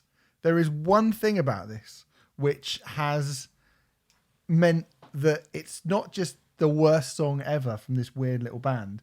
Catch will always have a place in the fabric and tapestry of British culture forever, as they were involved in one of the biggest news stories of the decade, right? And so we can laugh now and go, who remembers Cat? They're rubbish, whatever. But the irony of this, the kicker of this, Renfrey, and this is amazing, right? Is that their video, that video we were talking about, was the video for was playing on the chart show, and was the video that was interrupted. And you can see this on YouTube. You can go on YouTube and Google this and find it, and you will see Catch being interrupted by breaking news of the death of Princess Diana. No! So when the news in Britain broke that Princess Diana had died, they cut Catch Bingo short on the chart show. This was the song that was playing. Mind you, even royalists would have found that a relief. Yeah. I don't know if the guy in the limo was watching it and just decided to fucking crash his car. But I can't watch this. But so, they've always got that, haven't they? They've always got the Queen of Our Hearts. You can see it on YouTube. And actually, I watched it. I was, again, I couldn't. The serendipity of this has been unbelievable, because not only did my mate bring it up and I was like, oh yeah, fuck, what an absolute piece of shit that was. I think he thought they were the Dum Dums originally, and we were like, no, they're not the Dum Dums, it's someone else. And then we were talking about, I was talking with my girlfriend about royalty, with her being American. She's quite into Meghan Markle and stuff. She's quite proud of her. And she was going, the way the press do this. And I said, when Princess Diana. And she was like, what was it like over here when Princess Diana died? And I was like, we can. So I don't really remember. We can Google it. And I Googled it, and fucking Catch came on the telly. And I was like, what are they doing here? And they get interrupted. So, wow. Forever a part of British culture, a massive part, the part they played in the death of the Queen of Our Hearts. Catch Bingo. What pricks. What a bunch of pricks. Anyway, it's the worst. It is literally the worst song ever. You should go and listen to it just to go, how? Do you not think? I definitely think everyone should listen to it. I mean, I'm a little bit like, do we really want to give them the views? But then, yes, I do. I think you have to watch see it the to Princess Diana video, because that's already got lots of views, and you can see most of it. Anyway. Yeah. Next week we're going to be doing numbers 20 to 11 in our albums of 2019, and that will be fun. It will be fun, yeah. You're going to see Cult of Luna. I am going to see Cult of Luna, yes. I'm going to see play Monkey Kong in full on the night that Cult of Luna are playing. I could have gone to see Cult of Luna, whose album I adore, and who are brilliant and I love, but I decided instead, no, Renfrey's going, he'll cover it. I'm going to go and see I mean, on brand. I have asked several times, are you sure? Sure you don't want to see Cult of Luna and A.A. Williams and Brutus all in one night? I want to see A. Okay. Okay. They're being supported by? No. 68. Oh. Yeah. What? So fuck you. Enjoy your shitty gig with all your fucking chin strokey post-metal wankers. I'll be dancing double thumbs to A and 68. I think you'll be the only person dancing to 68. I think most of A's crowd will be bemused at 68. Well, I'm looking forward to seeing it. Anyway, we'll be back next week. Musicism.net for all your courses. Put Riot in the checkout in capital letters to get 25% off. And buy a ticket for our Christmas show on the 9th of December. Come to the show. It's going to be a right laugh and no mistake. Yeah, Jason Perry is not going to be there, unfortunately. He might be. Anyway, we will see you next week for our rundown of the best albums of 2019, part 1. See you next week.